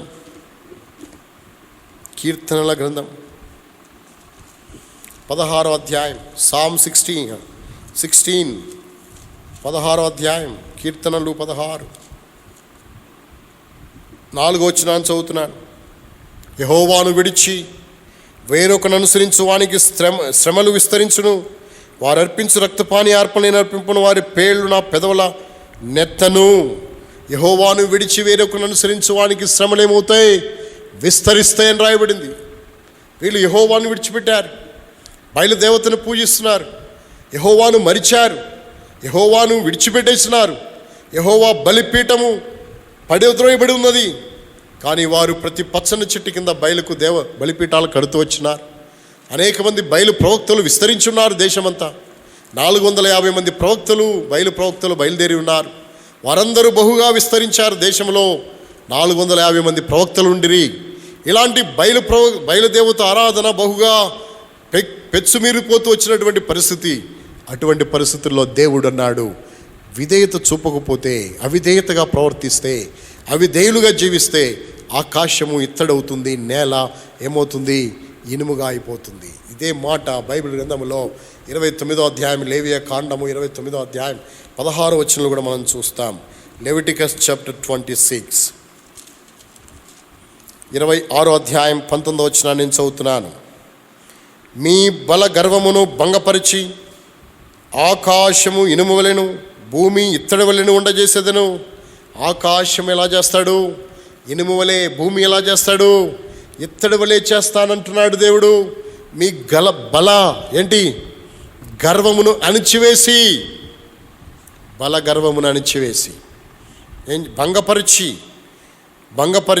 ఆకాశము ఇనుము వలెను. తర్వాత ఏది? భూమి ఎలాగూ ఇత్తడి వలె చేస్తాడు. ఇందాక మనం చదివాం, ఆకాశము ఇత్తడి. ఇక్కడ ద్వితీయోపదేశ కాండం 28, 23, 24 వచనాలు. ఆకాశము ఇత్తడి, భూమి ఇనుము. ఇక్కడ లేవియా కాండంలో మనం చదువుతున్నాం ఏమని? ఆకాశం ఏమిటి? ఇనుము. భూమి ఏంటి? ఇత్తడి. ఇత్తడి వలె చేస్తా. ఎందుకు అలా అవుతుంది వాళ్లకు అంటే, దేవుని యొక్క మాటకు అవిధేయత చూపిన కారణాన వర్షం పడదు భూమి మీద. 3.5 సంవత్సరాలు వాళ్ళు నిరీక్షిస్తూ ఉన్నారు. పడుతుందేమో వర్షాకాలం, వర్షం అయిపోతుంది, వర్షం పడుతుంది. వర్షం పడట్లేదు. కనీసం మంచన్న పడిందనుకో, ఏదో ఆ కోసినటువంటి ఆ మిగిల్చిన దాంట్లో ఆ గడ్డిలో నుండి ఇంకేమైనా వచ్చి కనీసం ఊచధాన్యమైన ఏదో సన్న కంకులైన వస్తే అదన్నా పండించుకొని తినొచ్చు కదా అని మంచన్న పడుతుందేమో. ఆ మంచుకు ఈ మొక్కలు చిగురిస్తాయేమో అనుకుంటే ఆయన అన్నాడు, రాగల సంవత్సరములలో వర్షమైనను ఏమండదు, మంచైనను పడదన్నాడు. అంత ఘోరమైనటువంటి పరిస్థితి. అందుకే ఆకాశమును దేవుడు ఇత్తడిలాగా చేసినాడు, భూమిని ఇనుముగా మార్చినాడు. వర్షం లేదు, కరువు, అల్లాడిపోతున్నారు, అలమటిస్తున్నారు. అలాంటి పరిస్థితులలో ఏలియా ప్రవక్తున్నాడు. ఏమన్నాడు తెలుసా? భయపడొద్దు అంటే, భయపడొద్దు అని నువ్వు అభయం ఇచ్చావంటే అర్థం ఏంటి? పోషిస్తావునా? అంటే భయపడొద్దు అంటే అర్థం ఏంటి? పోషిస్తాడనా? అవును, పోషిస్తాడనే భయపడొద్దు అంటే అర్థం. భయపడొద్దంటే చచ్చిపోవనే అర్థం. భయపడొద్దంటే నీకు కరువు ఉండదనే అర్థం. భయపడొద్దంటే అర్థం నీకేమి కొదువు ఉండదనే అర్థం. భయపడొద్దు అంటే నీకేం తక్కువ కాదని అర్థం. భయపడొద్దనే మాట ఆమెకి ఎంత ప్రాణాన్ని తెప్పరిల్ల చేసిందో తెలుసా? ఈ భయపడొద్దనేటువంటి ఈ మాట ఆమె జీవితాన్ని ఎంతగా ప్రభావితం చేసిందో తెలుసా? భయపడొద్దనే ఈ మాట ఆమె జీవితాన్ని, తన ప్రాణాన్ని ఎంతగా ప్రభావితం చేసిందో తెలుసా? బైబిల్లో స్పష్టంగా మనం చూడగలం. భయపడవద్దు అనే ఈ మాట ఆమె జీవితంలో ఎంతగా ప్రభావితం చేసింది అంటే, బైబిల్లో రాయబడింది, ఏలియా ప్రవక్త ఏం చెప్పాడో అదే చేసేట్లు చేసింది. ఏం చెప్పాడు? నీ కొడుకు కాదు అప్పం, నీకు కాదు అప్పం, ఆ ఉన్న అప్పాల్లో మొదటిది ఎవరిది? నా దగ్గరికి తీసుకురా. కానీ ఆమె తీసుకొచ్చి ఇచ్చింది. దైవజనుడు చెప్పినట్లు చేయగా అని రాయబడింది. ఏలియా ప్రవక్త చెప్పినట్లు చేసింది ఆవిడ. ఈ మాటను ఆమె నమ్మింది. భయపడవద్దనే మాట ఆమె నమ్మింది. అందుకే ఆమె జీవితంలో గొప్ప మేలు పొందింది. అయితే 5 విషయాలు నేను మీకు చెప్పాలనుకుంటున్నాను. ఒకటి, భయము. ఈ భయములో మానవుని యొక్క జీవితంలో భయపడొద్దనే మాట ఏమి తీసుకొస్తుంది వారి జీవితానికి? దీన్ని చెప్పే ముందు 5 విషయాలు చెప్పుకోవాలి. ఆల్రెడీ 2 చెప్పుకున్నాం. ఒకటి, ప్రాణభయము. 2, ఏ భయము? మరణ భయం. 3వ భయం ఏంటి అంటే దేవుని వాక్యంలో చదువుతాం. కీర్తన 91 అధ్యాయం, సామ్ 91. కీర్తన గ్రంథము 91 అధ్యాయం, 91 అధ్యాయము 5వ వచనాన్ని చదవండి. రాత్రివేళ కలుగు భయమునకైనను. ఏ భయం ఇది? రాత్రివేళ కలిగే భయం. ప్రాణ భయము, మరణ భయము. అంతేకాదు, ఏ భయము? రాత్రివేళ కలిగే భయం. రాత్రివేళ ఏంటి భయము? రాత్రివేళ ఎందుకు వస్తుంది భయము? సర్వసాధారణంగా మనుషులు రాత్రివేళ ఎక్కువ భయపడతారు. ఎందుకని భయపడతారు రాత్రివేళ? రాత్రివేళ దయ్యాలు తిరుగుతాయంట, రాత్రివేళ పాములు వస్తాయంట, రాత్రివేళ పనసకాయల సీజన్లో ఎలుగుబంట్లు వస్తాయంట, రాత్రివేళ పులులు వస్తాయంట, సింహాలు వస్తాయంట అని భయం ఉంటుంది మనిషికి రాత్రిపూట. కానీ రాత్రివేళ కలుగు భయమునకైనను నువ్వేమవుదువు? భయపడకుందువు, భయపడవద్దు. ఎందుకు భయపడవద్దు? నీ దేవుడు నీకేమై ఉన్నాడు తెలుసా? తోడై ఉన్నాడు. అందుకే మొదటి వచనంలో రాయబడింది, మహోన్నతుని చాటు నివసించువాడే సర్వశక్తుని నీడను ఏం చేయవాడు? విశ్రమించువాడు. ఆయన నీకు కేడెమై ఉన్నాడు. ఆయన సత్యము డాలును కేడెమై ఉన్నది. కాబట్టి ఆయన నీకు ఆశ్రయముగా ఉన్నాడు. ఆయన రెక్కల కింద నీకేం కలుగుతుంది? ఆశ్రయం కలుగుతుంది. ఆయన రెక్కల కింద నీవు ఉన్నావు. ఆ విషయాన్ని మర్చిపోవద్దు. అందుకే నువ్వేమవద్దు? భయపడవద్దు, భయపడకుండా ఉండు. అందుకే 3వదిగా రాయబడింది మాట ఏమని? రాత్రివేళ కలిగేటువంటి భయమునకైనా. చాలామంది ఎలా భయపడతారు అంటే, మధ్యరాత్రిలో మెలకు వస్తుంది, లెగుస్తారు, బయటికి వస్తారు.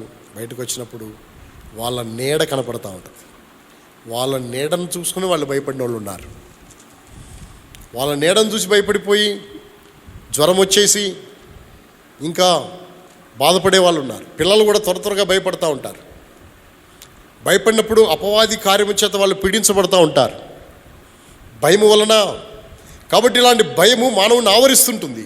అయితే దేవుడు అంటాడు, నువ్వేం చేయొద్దు? భయపడవద్దు. తిరిగి 4వ భయము చూస్తాం రండి. దేవుని వాక్యంలో 91 అధ్యాయంలో ఈ మాట చదువుతాం. పగటి వేళ ఎగురు బాణమునకైనను నీవేమవు? భయపడవు. ఏ బాణం ఇది? పగటి వేళ ఎగిరే బాణం. పగటి వేళ రకరకాలైన పరిస్థితులు బాణములే నీ మీద దాడి చేస్తూ ఉంటాయి. శత్రువు పగటి వేళ నీ జీవితమును భంగపరచడానికి అనేక రకాలైన బాణాలు వేస్తూ ఉంటాడు. అందుకనే బైబిల్లో రాయబడింది, దుష్టుని అగ్ని బాణములన్నింటినీ ఆర్పివేయుటకు మనం ఎవరం కావాలి? శక్తిమంతులం కావాలి. దుష్టుడు వేసే అగ్ని బాణాలన్నింటినీ ఆర్పివేయడానికి మనం ఎవరం కావాలో తెలుసా? శక్తిమంతులం కావాలి. బాణాలు అంటారు ఏంటండి మీరు? అసలు ఎక్కడ ఎగురుతున్నాయి బాణాలు? పగలు మనకి ఎక్కడ ఎగురుతున్నాయి బాణాలు మీరు అనుకోవచ్చు. బాణాలు, నేను ఇక్కడ నుండి విశాఖపట్నం వెళ్తాను, ఎక్కడ ఎవరు బాణం వేయలేదు నాకు. బాణాలు ఎక్కడ నేను చూడలేదు. బాణాలు ఎక్కడ? అడవిలో వేటాడేవాడే వేస్తాడు. కాబట్టి ఇప్పుడు పగటి వేళ ఎగిరే బాణం అంటాడేంటి? ఎట్లా ఉంటాయి ఈ బాణాల గురించిన పరిస్థితి ఏమిటి అంటే, నేను ఒక సంగతి చెప్తాను మీకు. ఒక ప్రవక్తకు దేవుడు చెప్పాడు. ఏం చెప్పాడు తెలుసా? ఆ ప్రవక్త ఉండేది యెరూషలేము. ఆ ప్రవక్తకు దేవుడు చెప్పాడు, నువ్వు బేతేలుకు వెళ్ళాలి అన్నాడు. ఎక్కడికి వెళ్ళాలి? బేతేలు. 3 కండిషన్లు చెప్పాడు ఆయనకి. ఏంటి ఆ కండిషన్స్ అంటే, ఫస్ట్ కండిషన్, నీవక్కడికి వెళ్ళిన తర్వాత ఎక్కడా నువ్వేం చేయొద్దు? అన్నపానాలు చేయొద్దు. రెండో విషయం ఏమిటో తెలుసా? వచ్చిన మార్గంలో కాకుండా ఏం చేయాలి? వేరే మార్గంలో రావాలి. మూడో విషయం ఏంటో తెలుసా? అక్కడికి వెళ్ళి నువ్వు బలిపీఠానికి ఏం చేయాలా? ప్రకటన చేయాలి. 3 విషయాలు చెప్పాడు. ఈ 3 విషయాలను అతడు అనుసరించడానికి బయలుదేరినాడు. దేవుడు చెప్పగానే బయలుదేరాడు, బేతేలుకు వచ్చాడు, బలిపీఠం దగ్గర నిలబడ్డాడు. యెరోబాము ఉన్నాడు, ప్రకటించమన్నాడు కనుక ప్రకటన చేశాడు. యెరోబాము పట్టుకున్నాడు, చెయ్యి జాపి పట్టుకోబోతే చెయ్యి ఎండిపోయింది. ప్రార్థన చేయమన్నాడు, దేవుణ్ణి వేడుకున్నాడు, చెయ్యి బాగైపోయింది. అప్పుడు యెరోబాము అన్నాడు, నా ఇంటికి రా, విశ్రాంతి తీసుకో, నేను నీకేమిస్తాను? బహుమానం ఇస్తాను. ఇతని యొక్క ఆత్మీయ జీవితం మీద, ఇతని భక్తి జీవితం మీద వెయ్యబడిన మొదటి బాణం ఇదే. ఏం బాణం అది? రా, నా ఇంటికి రా, నేను నీకేమిస్తా? బహుమానం ఇస్తా. బహుమానము అనే బాణం పడింది ఎవరి మీద? దైవజనుడి మీద. ఈ బహుమానం అనే బాణాన్ని ఆ దైవజనుడు విరిచేశాడు బాణాన్ని.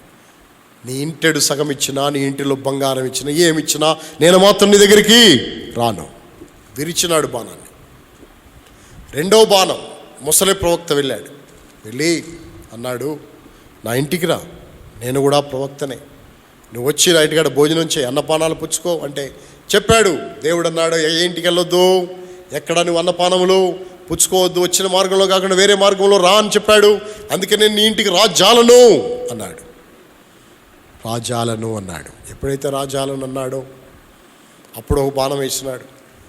ఏంటి ఆ బాణము? రా, నా ఇంటికి రా, భోజనం చేయి. అప్పటికి కూడా బాణానికి కూడా అతడు ఏం చేయలేదు, లోబడలేదు. ఆ బాణాన్ని కూడా విరిచివేసినాడు. ఇప్పుడు ఈ మనుషుడు ఇంకో పవర్ఫుల్ బాణం వేసినాడు. ఆ బాణం ఏంటి తెలుసా? అబద్ధం అనే బాణం. నేను నీ వంటి ప్రవక్తనే, దేవదూత చెప్పాడు నీకు భోజనం పెట్టమని, రా నా ఇంటికంటే దేవదూత అన్నాడు కదా అని వెళ్ళిపోయినాడు. నష్టపోయినాడు. అపవాది నీ జీవితంలో నీ విశ్వాస జీవితాన్ని భంగపరచడానికి, నీ విశ్వాస జీవితాన్ని పాడు చేయడానికి ఎన్నో బాణాలు నీ మీద వేస్తూ ఉంటాడు. నీ చూపులనే విషయంలో నువ్వు పతనమైపోవచ్చు. తలంపులు అనే విషయంలో నువ్వు పతనమైపోవచ్చు. పగటి వేళ నీ జీవితాన్ని, నీ ఆత్మీయ జీవితాన్ని భంగపరిచే బాణాలు నీ మీదకు వస్తూ ఉంటాయి. వాటన్నిటిని ఏం చేయాలి? నువ్వు విరిచివేయాలి, వాటిని ఆర్పివేయాలి అంటే నువ్వు భయపడకుండా ఉండాలి. భయపడొద్దు. నువ్వు భయపడితే ఏ బాణాన్ని నువ్వు అణిచివేయలేవు, ఆర్పివేయలేవు. అందుకే ఈ బాణాలు ఆత్మీయ జీవితంలో ఏ విషయాలైతే దేవుడు నొక్కి చెప్పాడో, ఏ విషయాలైతే భయం, ఆదివారం కూడా ఆ దైవజనుడి విషయమే కాదు, అది వాస్తవంగా మన జీవితాల్లో కూడా వాస్తవమే. ఎట్లా వాస్తవం నేను చెప్తాను మీకు, జాగ్రత్తగా వినండి. ఆదివారం ఆరాధనకు వస్తావు, ఆరాధన వర్తమానంలో దేవుడు నీతో స్పష్టంగా మాట్లాడతాడు. ఇదిగో నువ్వు ఫలానా పని చేస్తున్నావు తప్పు, నువ్వు ఫలానా మాట మాట్లాడుతున్నావు తప్పు, నీ వైఖరి బాగులేదు, అది మంచిది కాదు, వాక్యానుసారమైంది కాదు, దేవుడు నీ విషయమే దుఃఖపడుతున్నాడు అన్ని గురించి మాట్లాడుతున్నప్పుడు, బల్ల వర్తమానంలో కూడా నిన్ను హెచ్చరించినప్పుడు నువ్వు ఇక్కడ కూర్చుంటావు.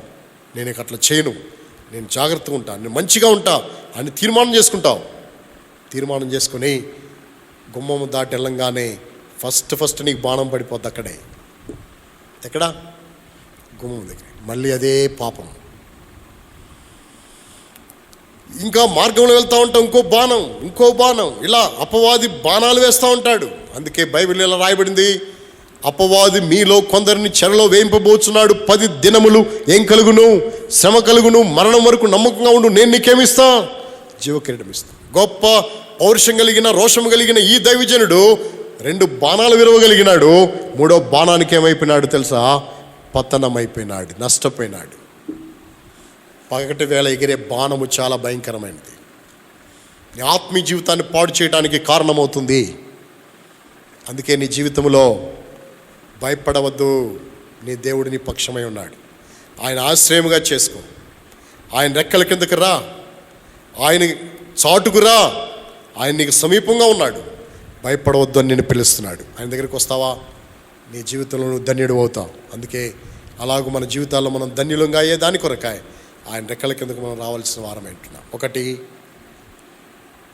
ప్రాణభయము, 2 మరణ భయము, 3 రాత్రి వేళ కలిగే భయము, 4 పగటి వేళ ఎగిరే బాణం, 5 మధ్యాహ్నమందు పాడు చేసే రోగము. రండి చదువుతాం. 6వ వచనం, చీకటిలో సంచరించు తెగులకైనను మధ్యాహ్నమందు పాడు చేయు రోగమునకైన నువ్వేమవుతావు, ఏమవు, భయపడకుందువు. చీకటిలో సంచరించే ఏంటి తెగులు, చీకటిలో సంచరించే తెగులు, మధ్యాహ్నమందు పాడు చేసే ఏమిటది రోగం. తెగులుకైనా రోగానికైనా నువ్వేమవు, భయపడవద్దు. కోవిడ్-19 ఘోరమైన రోగం, రకరకాలైన పరిస్థితులు. WHO అనే ఆర్గనైజేషన్ వాళ్ళు ఏమి సిద్ధాంతాలు కనిపెట్టినారో ఈ రోజుకి దాని గురించి ఖచ్చితమైన నిరూపణ చేయలేని పరిస్థితుల్లో ఉన్నారు. అదేమో ఇలాగ వెళ్ళి ఊపిరితిత్తులను, శ్వాసకోశ వ్యాధులను అది బలవంత పట్టి అది కృంగజేసి మనిషిని చంపుతుందని ఒక రకమైన స్టేట్మెంట్ వస్తే, ఈ దినాల్లో ఇంకో రకమైన స్టేట్మెంట్, అది వైరస్ కాదని, అది బ్యాక్టీరియా అని, రక్తాన్ని గడ్డలు గట్టిస్తుందని, చచ్చిపోతారని, రకరకాలైన పరిస్థితులు. ఎటు తేల్చలేకపోతున్నారు. బాంబేలో ఉన్న వాళ్ళకు వైరస్ వచ్చినప్పుడు వాళ్ళు ఒక రకంగా ఉంటున్నారు. హైదరాబాదులో వైరస్ వస్తే వాళ్ళ తీవ్రత వేరుగా ఉంటుంది. ఆంధ్రప్రదేశ్లో వైరస్ వస్తే వాళ్ళ తీవ్రత వేరుగా ఉంటుంది. ఇటలీలో వైరస్ వచ్చిన వాళ్ళకు వాళ్ళ తీవ్రత వేరుగా ఉంటుంది.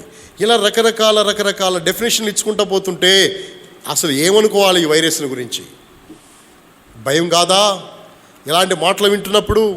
మరి ఇది నిజంగానే కొంతమంది ఏం కాదు, భయం పడాల్సిన అవసరం లేదు, మనుషులు చచ్చిపోవట్లేదు, వచ్చినా పర్వాలేదని విచ్చలవిడిగా తిరిగి చేసే వాళ్ళు చాలామంది ఉన్నారు. ఇలాంటి పరిస్థితుల మధ్యలో దేవుడు నీకు ఇచ్చే భయం ఏంటి? మనుషులు ఏమన్నా కానీ, WHO ఆర్గనైజేషన్ ఏమైనా నీ జీవితంలో వాళ్ళు మనకేమైనా తెలియజేయవచ్చు, కానీ నీ దేవుడు నీకు ఇచ్చే వాక్యము, నీ దేవుడు నీకు ఇచ్చే వాగ్దానము, నీ దేవుడు నీకు ఇచ్చే అభయము ఏంటో తెలుసా?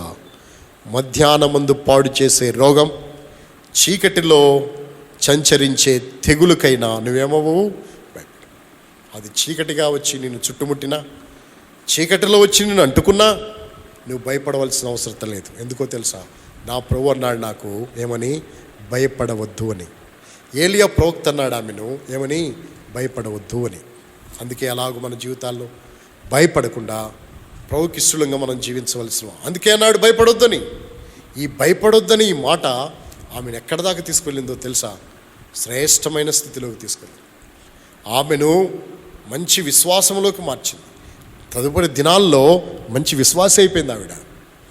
ఎంత గొప్ప ఆత్మీయ స్థితిలోకి వచ్చింది ఆవిడ. ఈ కారణం ఏంటో తెలుసా? భయపడొద్దు అనే మాటను ఆమె నమ్మింది. కానీ ఈ దినాల్లో భయపడొద్దని మనం ఎన్నిసార్లు చెప్పినా ఇలాగే ఉంటాయి బైబిల్లో వాక్యాలు. భయపడొద్దు అని వస్తానే ఉంటుంది మనకి. భయపడొద్దని అన్నంత మాత్రాన నాకేమైనా తగ్గిందా, నాకేమైనా ఇబ్బంది తగ్గిందా, లేకపోతే నాకు కష్టాలు పోయినాయా అని ఇలా నిరాశపడి సనుగుతూ ఉండేవాళ్ళు ఉన్నారు ప్రపంచంలో క్రైస్తవులుగా పిలవబడిన వారు. అయితే నమ్ము, దేని నమ్ము? దేవుని వాక్యము నమ్ము. బైబిల్లో అలా భయపడిన వారికి, భయములో ఉన్నవారికి దేవుడు ఎట్లా వారిని ధైర్యపరిచినాడో, ఎలా వారి భయపడటానికి గల కారణాలు ఏంటో, ఆ కారణాలు దేవుడు వాళ్ళని ఎట్లా పోషించినాడో ఆ విషయాల్ని దేవుని యొక్క వాక్యంలో మనం చూడవలసిన వారమై ఉంటున్నాం. భయపడవద్దు అని చెప్పి ఏలియా ఈ స్త్రీని ఎలాగూ భయపడవద్దన్నాడో, అలాగే బైబిల్లో భయపడవద్దని ఆశ్రయం ఇచ్చినటువంటి, పోషణ ఇచ్చినటువంటి సందర్భాలని బైబిల్ గ్రంథంలో మనం చూస్తాం. మొట్టమొదటిగా ఒక సందర్భాన్ని నేను మీకు జ్ఞాపకం చేస్తాను. అసలు భయము దేన్ని బట్టి భయపడతాడు మనుషుడు దేనిని బట్టి భయపడతాడు? రండి, ఆదికాండము 15వ అధ్యాయం.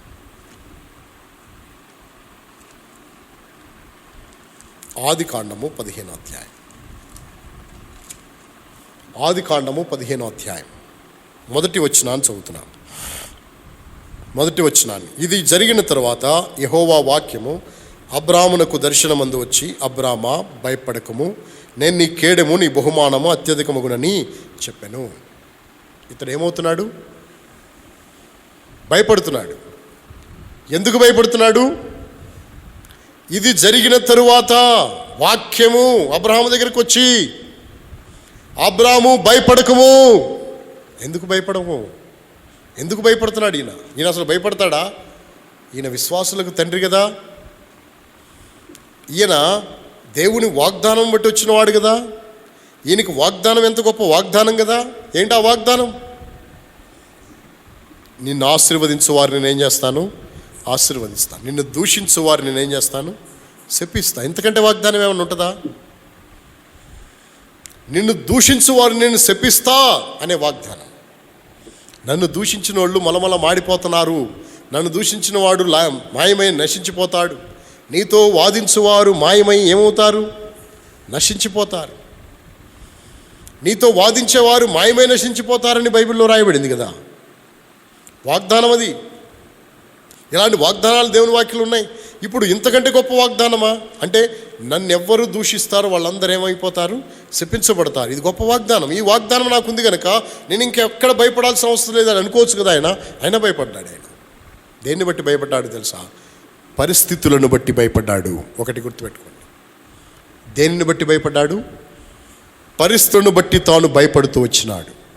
అందుకే ఈనాడు మన జీవితాల్లో పరిస్థితులు అనేవి నిన్ను భయపెట్టేవిగా ఉంటాయి. అయితే దేవుడు నీతో అంటాడు, భయపడద్దు అంటాడు. మొట్టమొదటి మాట, దేన్ని బట్టి భయం వస్తుంది మనకి? ఏంటి పరిస్థితులు? వెళ్ళాడు, 4 రాజుల్ని జయించి 5 రాజులను విడిపించి వచ్చినాడు. 14వ అధ్యాయంలో, ఆదికాండం 14వ అధ్యాయంలో మనం చదువుతాం. అబ్రహాము యుద్ధానికి వెళ్ళాడు తనతో ఉన్న వారిని తీసుకొని. ఆనేరు, మమ్మిరే, ఎష్కోలు అనే వారిని, తన ఇంట పుట్టి అలవర్చబడిన 318 మందిని తీసుకొని యుద్ధానికి వెళ్ళి, యుద్ధంలో సొదొమ గొమొర పట్టణాల్లో ఉన్న ప్రజలు బంధించబడి చెరగా తీసుకుని పోబడుతుంటే వెళ్ళి ఆ రాజుల్ని జయించి వీళ్ళందరినీ చెడ విడిపించి తీసుకుని వచ్చాడు. వచ్చిన తర్వాత అబ్రహాంకి భయమైంది. ఇప్పుడు బాగానే ఉంది, నేను వచ్చాను, ఆ తర్వాత ఈ 4 రాజులు ఇంకా బలమైపోయి మళ్ళా వాళ్ళందరూ వద్దు, మనకి ఈ అబ్రహాం సంగతి చూద్దామని చెప్పి వస్తే నా పరిస్థితి ఏంటి? అలా రారా? ఎందుకు రారు? బైబిల్లో మనకు తెలుసు కదా ఏంటది. సిరియా వాళ్ళు దండెత్తి వచ్చినారు ఎలీషా ప్రవక్తను తీసుకెళ్ళిపోవడానికి. ఎలీషా ప్రవక్త వాళ్ళ కళ్ళలకు అంధత్వం కలగజేసి వాళ్ళని ఎక్కడ తీసుకెళ్ళాడు? పట్టణంలోకి తీసుకెళ్ళాడు. తీసుకువెళ్ళి అప్పగిస్తే రాజు అన్నాడు, చంపేస్తానా అంటే, చంపొద్దు, ఆహారం పెట్టి పంపించంటే ఆహారం పెట్టి పంపించినారు. వాళ్ళు మానేసినారా? మళ్ళీ వచ్చారు యుద్ధానికి. ఎవరి మీదకి? ఇశ్రాయేలు మీదకి. మళ్ళా యుద్ధానికి వచ్చారు. మాటు పెట్టారు సిరియన్లు. పట్టణమునకు వెలుపల మాటు పెట్టి వాళ్ళు డేరాలు వేసుకుని యుద్ధానికి వచ్చి ఉన్నారు. అంటే యుద్ధమునకు రావచ్చు మళ్ళీ. అప్పుడు నా పరిస్థితి ఏంటి? రెండో విషయం, నేనేమో ఒంటరి వాడిని, సంతానం చూస్తేనేమో లేదు, ఏమిచ్చిన నేమి, నేనేమి లేనివాడిని, సంతానం లేనివాడిని కదా. ఈ పరిస్థితులు అబ్రహాము జీవితాన్ని ఏం చేసినాయి? భయపెట్టినాయి. ప్రభు అన్నాడు, ఏమన్నాడు? భయపడు. అంటే భయం ఎప్పుడు వస్తుంది మనకంటే, పరిస్థితులను, సిచ్యువేషన్ చూసినప్పుడు మనకేమొస్తుందో తెలుసా? భయం వస్తుంది. స్థితిగతులను చూచినప్పుడు భయం వస్తుంది. అందుకే ఆ పరిస్థితులను చూచి కూడా నువ్వేమవద్దు? భయపడవద్దు. పరిస్థితులను చూచి కూడా నువ్వు భయపడవాకు. రెండో విషయాన్ని చెప్తాను రండి, దేవుని వాక్యంలో ఉండి రెండో విషయాన్ని. ఆదికాండం 50వ అధ్యాయం. ఆదికాండము 50వ అధ్యాయం. 50వ అధ్యాయము 21వ వచనాన్ని చదువుతాం. ఆదికాండము 50వ అధ్యాయం 21వ వచనం. కాబట్టి భయపడకుడి, నేను మిమ్మును మీ పిల్లలను పోషించదనని చెప్పి వారిని ఆదరించి వారితో ప్రీతిగా ఏం చేశాను? మాట్లాడాను. భయపడకుడి, నేను మిమ్మును మీ పిల్లలను ఏం చేస్తాను? పోషిస్తాను. ఎందుకు వచ్చింది వీళ్ళకి భయము? ఈ విషయాన్ని జాగ్రత్తగా గమనించండి. వీళ్ళకి ఎందుకు భయం వచ్చింది? పోషించలేక భయమా? వీళ్ళకేమైనా పని చేతగాక భయమా? ఇంతవరకు వీళ్ళు పోషించబడలేదా? వీరు మంచి గొర్రెల కాపరులు, విస్తారమైన మందలు కలిగిన వారు, విస్తారమైన సంపద, వెండి విస్తారంగా ఉంది వాళ్ళ దగ్గర, ధన ధాన్యాదులే విస్తారంగా ఉన్నాయి వాళ్ళ దగ్గర, ఎంతో ఆభరణాలు, విలువైన ఆభరణాలు వాళ్ళ దగ్గర ఉన్నాయి, ఎంతో ఆస్తిమంతులు వారు. ఎందుకు భయపడాలి? ఆస్తున్నప్పుడు ఎందుకు భయపడాలి? ఇక్కడ విషయాన్ని గుర్తుపెట్టుకోండి. వాళ్ళు చేసిన తప్పిదము వాళ్ళకి జ్ఞాపకం వచ్చి వాళ్ళు ఏమవుతున్నారో తెలుసా? భయపడుతున్నారు. వాళ్ళు చేసిన తప్పు, వాళ్ళు చేసిన అపరాధం, వాళ్ళు చేసిన దోషము, వాళ్ళు చేసినటువంటి ఏంటిది? వాళ్ళు చేసినటువంటి కీడు వాళ్ళకి జ్ఞాపకం వచ్చింది. కీడు చేశారు వాళ్ళు చేసిన కీడు వాళ్ళకి జ్ఞాపకం వచ్చి, వాళ్ళు చేసిన తప్పు వాళ్ళకి జ్ఞాపకం వచ్చినప్పుడు వాళ్ళకి ఏం కలుగుతుంది తెలుసా? భయం కలుగుతుంది. మరి ఆ స్నేహితుడా, నువ్వు చేసిన తప్పులు, నువ్వు చేసిన పాపాలు, నువ్వు చేసిన నేరాలు, నువ్వు చేసిన ఘోరాలు, నువ్వు చేసిన అపవిత్ర క్రియలు నీ జీవితాన్ని ఏం చేస్తున్నాయో తెలుసా? భయపెడుతున్నాయి. కలవర పెడుతున్నాయి నిన్ను. ఆ పాపము, ఆ తప్పు, నువ్వు చేసిన పొరపాటు, నీ ఉద్రేకం మీద ఎంతోమంది చెప్పినా సహించుకోలేక, వాటిని ఓర్చుకోలేక చేసినటువంటి తప్పిదాలు, బుద్ధి మరచి, తెలివి విడిచి అతిక్రమం చేసిన నీ అతిక్రమాలు నేను భయపెడుతున్న ఇది నాన్న. అయ్యో, నా బోధకులు చెప్పారు నాకు, నా సండే స్కూల్ టీచర్ చెప్పింది నాకు, నా యూత్ లీడర్ చెప్పాడు నాకు, నా దైవజనుడు చెప్పాడు నాకు, నేను ఇవన్నీ వినలేదు, ఈరోజు నేను నాశనం అయిపోతున్నా. ఇంత ఘోరమైన పతనం. చూడు, నాకంటే దౌర్భాగ్యం ఉండేటువంటి వాళ్ళు వాళ్ళ గొప్ప స్థాయిలో ఉన్నారు. వాళ్ళకంటే నేను ఎంతో గొప్పగా ఉండేవాడిని, ఇప్పుడు తక్కువ స్థాయిలోకి వెళ్ళిపోయినాను. కారణం ఏంటి? నా పాపాలు, నా దోషాలు. కృంగిపోతున్నావా? నీ దోషాలను బట్టి భయపడి తల్లడిల్లిపోతున్నావా? ప్రేమగల రక్షకుడు అంటాడు, భయపడవద్దు. ఆ ప్రేమగల రక్షకునికి సాదృశ్యంగా ఈ మనుషుడున్నాడే, ఈ మనుషుడు అంటాడు, యోసేపు అంటాడు, భయపడొద్దు. మీరు కీడు చే ఉద్దేశించితిరి కానీ నేటి దినమున దాన్ని దేవుడు నాకు ఏం చేసినాడో తెలుసా? మేలు చేశాడు. మేలు చేశాడు. అనేక జనులను పోషించినట్లుగా మేలైంది ఇది. కీడు చేసిన భయపడొద్దు, భయపడద్దు. నువ్వు చేసిన పొరపాట్లు ఏదైనా కావచ్చు, యేసుక్రీస్తు దగ్గరికి రా, భయపడొద్దని చెప్తున్నాడు. ఆ పాపములన్నీ క్షమిస్తాడు. ఎంత ఘోర పాపాత్ముడువైనా నిన్ను క్షమిస్తాడు, నిన్ను నూతన వ్యక్తిగా చేస్తాడు. మరి ఇంకెప్పుడు తప్పిపోకుండా, పొరపాటు చేయకుండా జీవితాన్ని మార్చుకో. ప్రభు దగ్గర రా, క్షమాపణ అడుగు. వాళ్ళు అడుగుతున్నారు, కాళ్ళ మీద పడిపోయారు. ఎవరి కాళ్ళ మీద? యోసేపు కాళ్ళ మీద. యోసేపు కళ ఒకసారే కన్నాడు, కానీ యోసేపు పన నిలబడింది, మిగతా పనులు బోర్ల పడ్డాయి. యోసేపు ఒకసారి కన్నాడు ఆ కళ. అది అక్షరాల యోసేపు జీవితంలో ఎన్నోసార్లు చూచాడు. ఎవరు? యోసేపు. వాళ్ళు ధాన్యంకి వచ్చినప్పుడల్లా సాగిలి పట్టమే, ధాన్యంకి వచ్చినప్పుడల్లా సాగిలి పట్టం. ఈ దినాన 50వ అధ్యాయంలో మనం చదివితే వాళ్ళు సాష్టాంగ పడితే అంటాడు, నేను దేవుని స్థానం అందున్నానా, మీరు ఎందుకు నన్ను అలా చేస్తారు? లేవండి, నేను మీ సహోదరుణ్ణే. మీరు కీడు చేయాలనుకున్నారు, దేవుడు దాన్ని ఏం చేసినాడు? మేలు చేశాడు. లేదు, మీరు మేలు చేశాడు అన్నారా? కీడు చేయాలనే వాళ్ళ దృష్టి కీడు చేయటం. అది దేవుడు దాన్ని ఏం చేసినాడు? మేలుగా మార్చినాడు. వాళ్ళ దృక్పథం కీడు. కీడు చేసిన స్వభావం నీకుందా? నీ సహోదరుడికి, నీ సహోదరికి, నీ కుటుంబంలో వాళ్ళకి, తల్లిదండ్రులకు, లేకపోతే నీ కలిగిన వారికి కీడును ఆలోచిస్తున్నావా? నీ కీడు నీ జ్ఞాపకం వచ్చినప్పుడు, నువ్వు చేసిన ప్రయత్నం జ్ఞాపకం వచ్చినప్పుడు, అది ఎవరు చెప్పక్కర్లా, నీ అంతరంగానికి తోచినప్పుడు, నువ్వు గతంలో చేసినటువంటి పరిస్థితి, నువ్వు ఆలోచించిన విధానం నీ మనసుకు స్ఫురించినప్పుడు, అప్పుడు నీకు భయం వేస్తుంది. భయపడద్దు, పశ్చాత్తాపడు, క్షమాపణ అడుగు దేవుణ్ణి. దేవుడు నేను క్షమిస్తాడు. యోసేపు క్షమించినాడు. ఆ ప్రభు ప్రేమ కలిగిన దేవుడు యోసేపు కంటే మరెంతగానో క్షమిస్తాడు. నీ జీవితాన్ని క్షమించి నిన్ను శుద్ధీకరిస్తాడు. అందుకే దేవుని వాక్యంలో మనం చదువుకున్నాం, భయపడకుడి, మిమ్మును మీ పిల్లల్ని ఏం చేస్తాను? పోషిస్తాను. ఇప్పుడు యోసేపు భయపడొద్దు అని చెప్తే బాగుండేది. పోషించటం ఏంటి? ఏలియా ప్రవక్త అన్నాడు, భయపడొద్దు, మనము అనేక దినములు నేను చెప్పినట్లు నువ్వు చేయి, నీవు భూమి మీద వర్షం పడేదాకా మనము అనేక దినాలు ఏం చేయొచ్చు? తొట్టెలో పిండవదు, బుడ్డెలో నూనె అయిపోతుంది. ఆ మాట కూడా చదువుతామనండి. 1 రాజుల గ్రంథం 17వ అధ్యాయం. 1 రాజులు 17. ఈ మాటలు చదువుకుంటాం. 17వ అధ్యాయం 14వ వచనం. 17, 14. 1 రాజులు, 1 Kings chapter 17:14. భూమి మీద యెహోవా వర్షము కురిపించు వరకు ఆ తొట్టిలో ఉన్న పిండి తక్కువ కాదు, బుడ్డిలో నూనె అయిపోదని ఇశ్రాయేలు దేవుడైన యెహోవా సెలవిచ్చి ఉన్నాడు. ఇశ్రాయేలు దేవుడైన యెహోవా సెలవిచ్చాడు. ఏమని? తొట్టిలో పిండి అయిపోదు, బుడ్డిలో నూనె. దేవుడు సెలవిచ్చాడు. ఉంది కదా, పూర్తిగా అయిపోలేదు కదా, ఉంది. ఆ ఉన్నదాన్ని దేవుడు ఆశీర్వదిస్తాడు. నీ దగ్గర కొంచెమే ఉందా? ఆ కొంచెము చాలు నీ జీవితాన్ని ఆస్వాదించడానికి. పూర్తిగా లేకుండా అయిపోబాకు. ఏదో కొద్ది కలిగి ఉంటానికి ప్రయత్నించు. ఆ కలిగి ఉన్నదే ప్రభు ఆస్వాదిస్తాడు. అందుకే బుడ్డిలో నూనె తొట్టిలో పిండి అయిపోతుంది.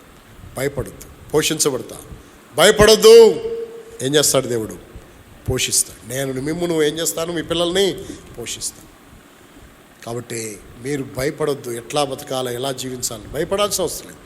పోషించేవాడు దేవుడే. అద్భుతంగా పోషిస్తాడు, శ్రేష్టమైన రీతిలో పోషిస్తాడు. కోవిడ్-19 ఈ కరోనా వైరస్ వ్యాప్తి చెంది మందిరాలు లేక, విశ్వాసులు రాలేని పరిస్థితి, ఎట్లా పోషించబడాలి అని ఎంతోమంది బాధపడుతున్న పరిస్థితులు. అయితే దేవుడు అద్భుతంగా పోషించినాడు. మామూలుగా ఉన్న దినాల కంటే ఈ లాక్డౌన్ దినాల్లో ఇంకెంతో శ్రేష్టమైన రీతిలో పోషించబడిన పరిస్థితి. ఎందుకో తెలుసా? దేవుని మీద ఆధారపడిన వాడిని దేవుడు ఎప్పుడు విడిచిపెట్టేవాడు కాదు. దేవుడు పోషించేవాడు. భయపడకుండా ఆయన వైపు చూస్తే, ఆయన వాగ్దానాన్ని నమ్మితే చాలు. దేవుడు నీ జీవితంలో ధారాళంగా నిన్ను చూసుకోగలిగిన వాడు, నిన్ను పోషించగలిగిన వాడు. అందుకే ఆ స్త్రీతో అన్నాడు భయపడొద్దని. మొట్టమొదటి మాట ఎప్పుడొస్తుంది భయము? పరిస్థితులు చూచినప్పుడు అబ్రహాం భయపడుతూ వచ్చినాడు. రెండవ విషయము, చేసిన తప్పు, కీడు, పొరపాటు జ్ఞాపకానికి వచ్చినప్పుడు భయం వస్తుంది. అలా వీరు భయపడిపోయి పాదాల మీద పడుతున్నారు, యోసేపు కాళ్ళ మీద. అది గుర్తొచ్చి పశ్చాత్తాపడుతున్నారు. నీవు కూడా ప్రభు దగ్గరికి వచ్చి పశ్చాత్తాపడు. యేసు ప్రభువు వారి రక్తము నిన్ను శుద్ధి చేస్తుంది, నిన్ను రక్షిస్తుంది, నీ జీవితాన్ని నిత్య జీవమునకు వారసునిగా చేస్తుంది. తిరిగి మూడవదిగా ఎప్పుడు వస్తుంది భయము? దేన్ని బట్టి వస్తుంది భయం? రండి, 2వ సమూయేలు గ్రంథము 9వ అధ్యాయం. 2 Samuel chapter 9. 2వ సమూయేలు గ్రంథము 9వ అధ్యాయం.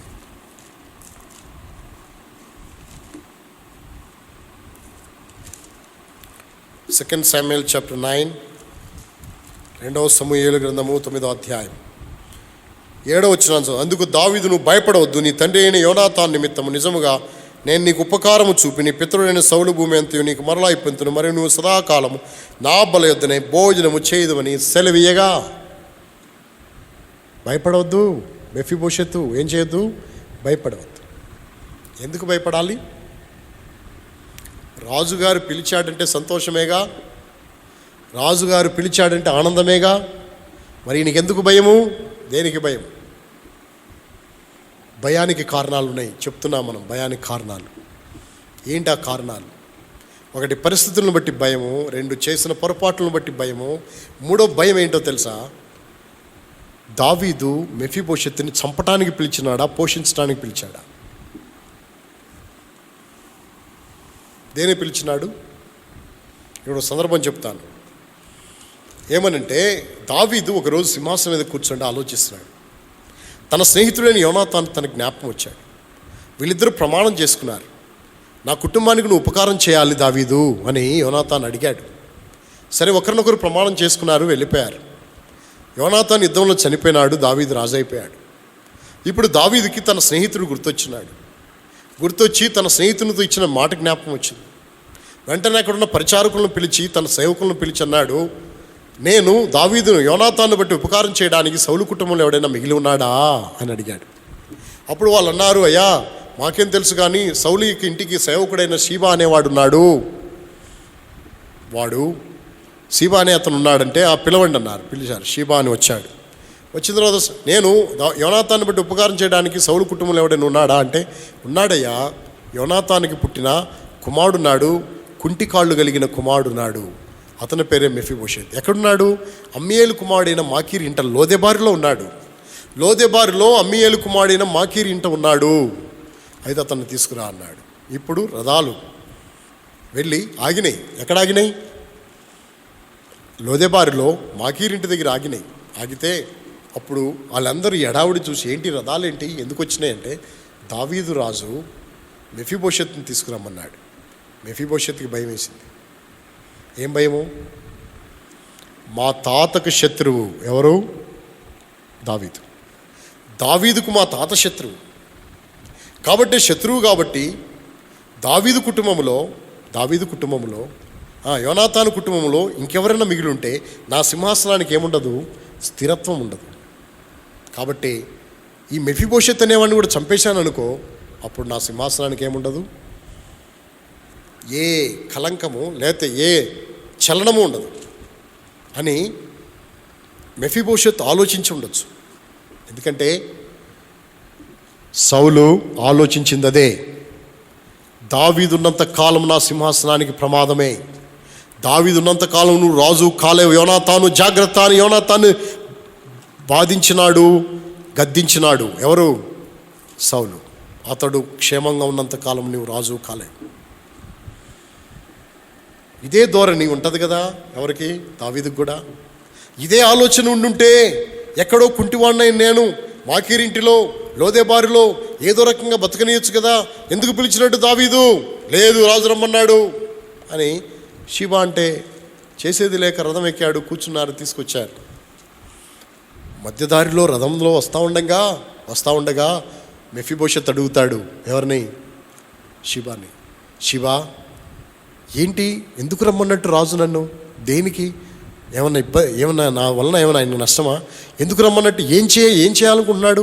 నీతో ఏమైనా చెప్పాడా అంటే షీబా అంటాడు, ఉపకారం చేయటానికి పిలుస్తున్నాడు. ఏం చేయడానికి? ఉపకారం చేయటానికి పిలుస్తున్నాడు. నేను వెళ్ళి నిలబడ్డాను, యోనాతాన్ని బట్టి ఉపకారం చేయడానికి ఎవడైనా ఉన్నాడా అంటే నేను చెప్పాను నీ పేరు, అందుకే నిన్ను తీసుకురమ్మన్నాడు రాజు. ఉపకారం చేయటానికే మెఫీబోషెతు, నువ్వేం భయపడక్కర్లేదు అని చెప్పుండొచ్చు. ఎవరు? షీబా. చెప్పిన తర్వాత తీసుకొచ్చాడు, రాజు దగ్గరికి వచ్చాడు. ఇప్పుడు రాజు అంటాడు, ఇప్పుడు షీబా చెప్పిన మాట నమ్మొచ్చా? నిజంగా ఉపకారం చేయడానికా? ఉపకారం అనే పేరులో అపకారం చేస్తాడా? ఆ పేరుతో పిలిచి ఏంటని భయం ఉండొచ్చు ఈయనకి, అందుకే వచ్చి నిలబడ్డాడు. నిలబడంగానే అన్నాడు, మెఫీబోషెతు, భయపడవద్దు, సదాకాలము నా బల్ల యొద్ద నువ్వేం చేస్తావు? భోజనం చేస్తావు. భయపడుతున్నావా? దేన్ని బట్టి? ఒకవేళ రాజు చంపకపోవచ్చు, దావీదు మంచివాడై ఉండొచ్చు కాబట్టి ఉపకారం చేస్తానని కాబట్టి భయం లేకపోవచ్చు. కానీ ఒక రకమైన భయం మెఫీబోషెతులో ఉండొచ్చు. ఒక రకమైన భయము మెఫీబోషెతులో ఉండవచ్చు. షీబాని అడిగి ఉండొచ్చు, నీతో ఏమన్నాడు రాజు? అసలు నన్ను ఎందుకు పిలవమన్నాడు? అసలు సందర్భం ఏంటి? మీ ఇద్దరి మధ్య నా సంభాషణ ఏమొచ్చింది? మీ ఇద్దరి మధ్య నా టాపిక్ ఏమొచ్చింది అని మెఫీబోషెత్ అడిగితే చెప్తాడు, మీ నాన్న బట్టి నీకు ఉపకారం చేస్తాడంటయా, అందుకే నన్ను రమ్మన్నాడు, నన్ను తీసుకురమ్మన్నాడని చెప్తే ఆ భయం పోవచ్చు. కానీ ఒక భయం ఉండొచ్చు. ఏంటి ఆ భయమో తెలుసా? ఒకప్పుడు మంచి బ్రతికాం, ఒకప్పుడు రాజరికాన్ని అనుభవించాం, ఒకప్పుడు మా తాత రాజు, ఆ తర్వాత మా నాన్న రాజు, మా నాన్న తర్వాత నేనే రాజుని, నేను రాజు కావాల్సిన వాడిని. ఇప్పుడు నా పరిస్థితి చితికిపోయింది, నా పరిస్థితి చేజారిపోయింది, నా ఊహల మేడలు కుప్పకూలిపోయినాయి, నా స్థితిగతులు తారుమారైపోయినాయి. కుమారుడిగా పిలువబడవలసినటువంటి నేను కుంటి కాళ్ళవాడిని అయిపోయి, రాజ్యాన్ని కోల్పోయి, శత్రువులైపోయి, బానిసలైపోవలసిన పరిస్థితి వచ్చింది. ఎక్కడో బిక్కుమంటూ లోదేబారిలో మాకీరింట్లో ఉండాల్సిన పరిస్థితి ఎవరో పంచన, నా అంతటా నేను రాజునే పరిపాలించవలసిన నేను ఎవరో పంచన చేరి వారు పెట్టే ముద్ద తింటూ అక్కడే ఉండాల్సిన పరిస్థితి నాకు వచ్చింది. నా జీవితం ఇంతగా దిగజారిపోవడానికి కారణం వాళ్ళు చేసిన పని ఎంతగా అయిపోయింది. ఇప్పుడు నన్ను ఎవరు పట్టించుకుంటారు? నన్ను ఎవరు పోషిస్తారు? ఈ భయం అనేది మానవునికి ఉంటుంది. నీవు ఒకప్పుడు బాగానే బతకొచ్చు, ఒక ఆస్తి ఉండొచ్చు, అంతస్తు ఉండొచ్చు, ఐశ్వర్యం ఉండొచ్చు. ఒకప్పుడు ఈ దినాన్ని పరిస్థితి చితికిపోయి ఉండొచ్చు. నిన్నెవరు పలకరించేవారు లేకపోయి ఉండొచ్చు. ఎవరో దాపున చేరి, పంచన చేరి, వాళ్ళ యొక్క ఆశ్రయం మీద, వాళ్ళ యొక్క దయ మీద బతుకుతూ ఉండొచ్చు. ఆ పరిస్థితిని తలుచుకుని నువ్వు భయపడిపోతూ దిగులు చెందుతూ ఉండొచ్చు. నిరాశ నిస్పృహతో నువ్వు బ్రతికి ఉండవచ్చు. కానీ నీ దేవుడు అంటాడు నీతో ఒక మాట, ఏంటో తెలుసా? భయపడవద్దు. మెఫీబోషెత్ లాంటి స్థితే నీదా అయితే భయపడబాక. మెఫీబోషెత్కి ఇచ్చిన ఆధిక్యత నీకు కూడా ఇవ్వబోతున్నాడు. ఏంటి ఆధిక్యత తెలుసా? మెఫీబోషెత్కి ఇచ్చిన ఆధిక్యత ఏంటో తెలుసా? సదాకాలం నా బల్ల ఎదుట భోజనం చేస్తావు, అంతేకాదు నీ పితరుని భూమి అంతా నేను నీకు ఇచ్చేస్తా. నీ పితరుని భూమి అంతా, నీ పితరుని యొక్క భూమి, నీ తాత భూమి, నీ స్వాస్థ్యం ఏదైతే ఉందో అది నేను తీసుకోను, అది నేను నీకు ఇచ్చేస్తా.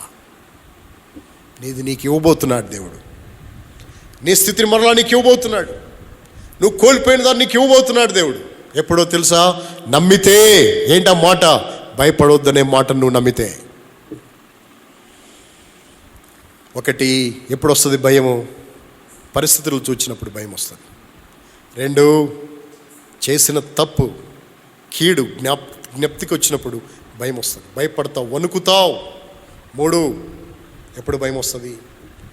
పరిస్థితి చితికిపోయినప్పుడు, మన పరిస్థితులన్నీ దిగజారిపోయినప్పుడు, మనకున్నవన్నీ కోల్పోయినప్పుడు భయపడుతుండాల్సిన పరిస్థితి.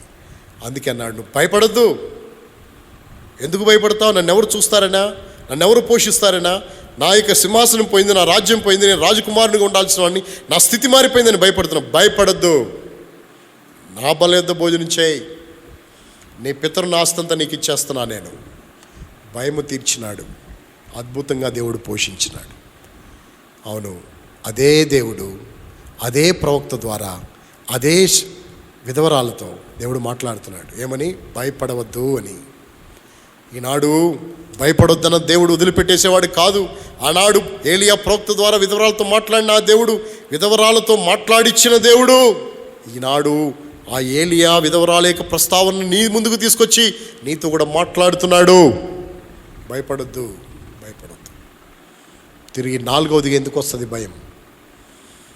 ఈ భయం కూడా ఎందుకు వస్తుందో చెప్తాను రండి. దేవుని వాక్యంలో నుండి ఈ మాటను చదువుకుంటాను. పరిశుద్ధ గ్రంథంలో, బైబిల్ గ్రంథం నుండి మార్కు సువార్త 5వ అధ్యాయం. మార్కు సువార్త 5వ అధ్యాయం. 5వ అధ్యాయం మార్కు సువార్త. Marks gospel chapter 5 verse 42. దయచేసి 36 వచనం చదువుతున్నాను. మార్కు సువార్త 5వ అధ్యాయం 36 వచనం. యేసు వారు చెప్పిన మాట లక్ష్య పెట్టక భయపడకుము, నమ్మిక మాత్రం ఉంచుకోమని సమాజ మందిరపు అధికారులు. భయపడకుము. ప్రభువు యేసుక్రీస్తు వారు అంటాడు భయపడకుము. ఎవరితో? సమాజ మందిరపు అధికారితో అంటాడు భయపడద్దు. ఎందుకు భయపడద్దు? దేనికి భయము? ఇతనికి భయం ఎందుకు వచ్చింది? యేసు దగ్గరికి వచ్చాడు. ఎప్పుడు వచ్చినాడు? చావు బతుకుల మీద కూతురుంటే, కుమార్తె ఉంటే వచ్చినాడు యేసు దగ్గరికి. వచ్చి, అయ్యా నా కుమార్తె చావటానికి సిద్ధంగా ఉంది, నువ్వు వచ్చి నీ చెయ్యి ఉంచయ్యా నా కుమార్తె మీద, నా కుమార్తెను బాగు చేయా అని యేసు దగ్గరికి వస్తే యేసు ఏం మాట్లాడలేదు, కాముకున్నాడు. ఇంతలో 12 ఏళ్ళ రక్తస్రావ స్త్రీ వచ్చింది. నా ఇంటికి రా అంటే సమాజ మందిర అధికారి ఇంటికి ప్రభు వెళ్తున్నాడు. వెళ్తా ఉండగా సమాజ మందిరపు అధికారి ఇంటికి ప్రభు వెళ్తా ఉండగా మధ్యలో ఈమె వచ్చింది. ఈ రక్తస్రావ స్త్రీ వస్తే ఆమెతో మాట్లాడుతూ ఆమెను స్వస్థపరుస్తా. ఈ సమయంలో టైం అయిపోతూ ఉంది, ఆలస్యం అవుతుంది. ఇంతలో ఆ ఇంటి దగ్గర నుండి ఒకడు వచ్చి అన్నాడు, అయ్యా కొందరు వచ్చి చెప్పారు ఏమని? అయ్యా నీ కుమార్తె చనిపోయింది, ఇంకా బోధకుని ఏం చేయొద్దు, శ్రమ పెట్టద్దు. అప్పుడు ప్రభు అన్నాడు, ఏమన్నాడు తెలుసా? భయపడవద్దు, నమ్మిక మాత్రము ఉంచు. భయం ఎప్పుడు వస్తుందో తెలుసా? మనుషులు చెప్పే మాటల వల్ల మనకి భయం వస్తుంది. మనుషులు చెప్పే మాటలు మనల్ని భయపెడతా ఉంటాయి. మనుషులు చెప్పే మాటలు మన జీవితాలని కృంగజేస్తూ ఉంటాయి. ఎలా కృంగజేస్తాయి? భయపెడతాయి. ఇప్పుడు అతడు వచ్చాడు. ఎలాంటి పరిస్థితులు వచ్చాడు? సావు బతుకుల మీద ఉంది, చచ్చిపోద్ది. వాస్తవంగా చచ్చిపోద్దని తెలుసు ఆయనకి. ఆల్రెడీ చచ్చిపోయిన తర్వాత వచ్చాడని కూడా రాసినాడు ఒక ఆయన. రండి, మత్తయి సువార్త 9వ అధ్యాయం. మత్తయి సువార్త 9వ అధ్యాయం 18వ వచనాన్ని చదువుతున్నాను. 18వ వచనం. ఆయన ఈ మాటలు వారితో చెప్పుచుండగా ఇదిగో ఒక అధికారి వచ్చి ఆయనకు మొక్కి, నా కుమార్తె ఇప్పుడే చనిపోయినది, అయిన నీ వచ్చి నీ చెయ్యి ఆమె మీద ఉంచుము, ఆమె బ్రతుకున. నేను గొప్ప విశ్వాసం ఉన్నట్టు కనబడుతుంది ఇక్కడ. చనిపోయినది ఇప్పుడే, అయినను నీవు వచ్చి నా కుమార్తె మీద చెయ్యి ఉంచు, అప్పుడు ఆమె ఏమవుద్ది? బ్రతుకుద్ది. విశ్వాసం ఉంది. ఈ విశ్వాసము కలిగిన ఈ మనుషుని దగ్గరికి వాళ్ళు వచ్చి అంటారు, చచ్చిపోయింది ఆల్రెడీ, ఇంకెందుకు బోధకుని శ్రమ పడతావు, వచ్చేయి, ఆయన సంగతి ఆయన చూసుకుంటాడు, నీ సంగతి నువ్వు చూసుకోవాలా, ఇంకా బాక్స్ కాడా, తర్వాత బంధువులందరికీ చెప్పాలా, సమాధి కార్యక్రమం గురించి ఏర్పాటు చేయాలా, ఇంకెందుకు ఇక్కడ, నువ్వు వచ్చేయి అంటున్నారు వాళ్ళు. అప్పుడు ప్రభు అన్నాడు, భయపడకము, నమ్మిక మాత్రము. అంటే లోకములో మనుషుల మాటలకు మనము ఏమవుతామో తెలుసా? భయపడిపోవాల్సిన పరిస్థితి. వారి అవిశ్వాసపు మాటలు మనకి ఎంత భయాన్ని తీసుకొస్తాయో.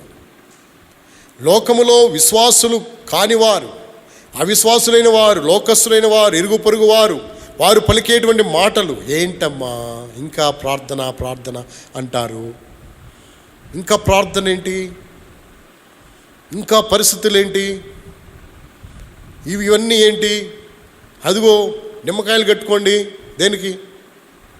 గుమ్మానికి నిమ్మకాయలు కట్టుకోండి, లేకపోతే మొలతాళ్ళకి నిమ్మకాయలు కట్టుకోండి, లేకపోతే చేతులకి ఎర్రతాళ్ళు కట్టుకోండి, నల్లతాళ్ళు కట్టుకోండి, ఆ తాళ్ళు కట్టుకోండి, ఈ తాళ్ళు కట్టుకోండి అని చెప్పి అవిశ్వాసులు నిన్ను ప్రభావితం చేస్తున్నారు.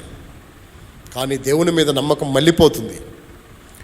వారి వారి పరిస్థితులను బట్టి తాయిత్తులు కట్టుకునేది నడుముకి, చేతులకేమో దారాలు కట్టుకునేది, దారాలు కట్టుకున్న వాళ్ళు కూడా బలలో పాలు పొందటానికి చెయ్యెత్తేది,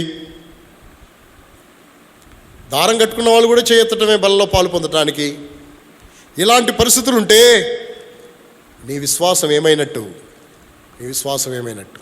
అందుకే ఒక భక్తుడు ఒక పాట రాసినాడు, లోకములో మాయలకు లోకులము మాటముకు, లోకములో మాయలకు లోకులము మాటముకు, లోకువ నేను కాకుండునట్లు మెలకువనొసగుము ప్రభువా. లోకువ నేను కాకుండునట్లు మెలకువనొసగుము ప్రభువా.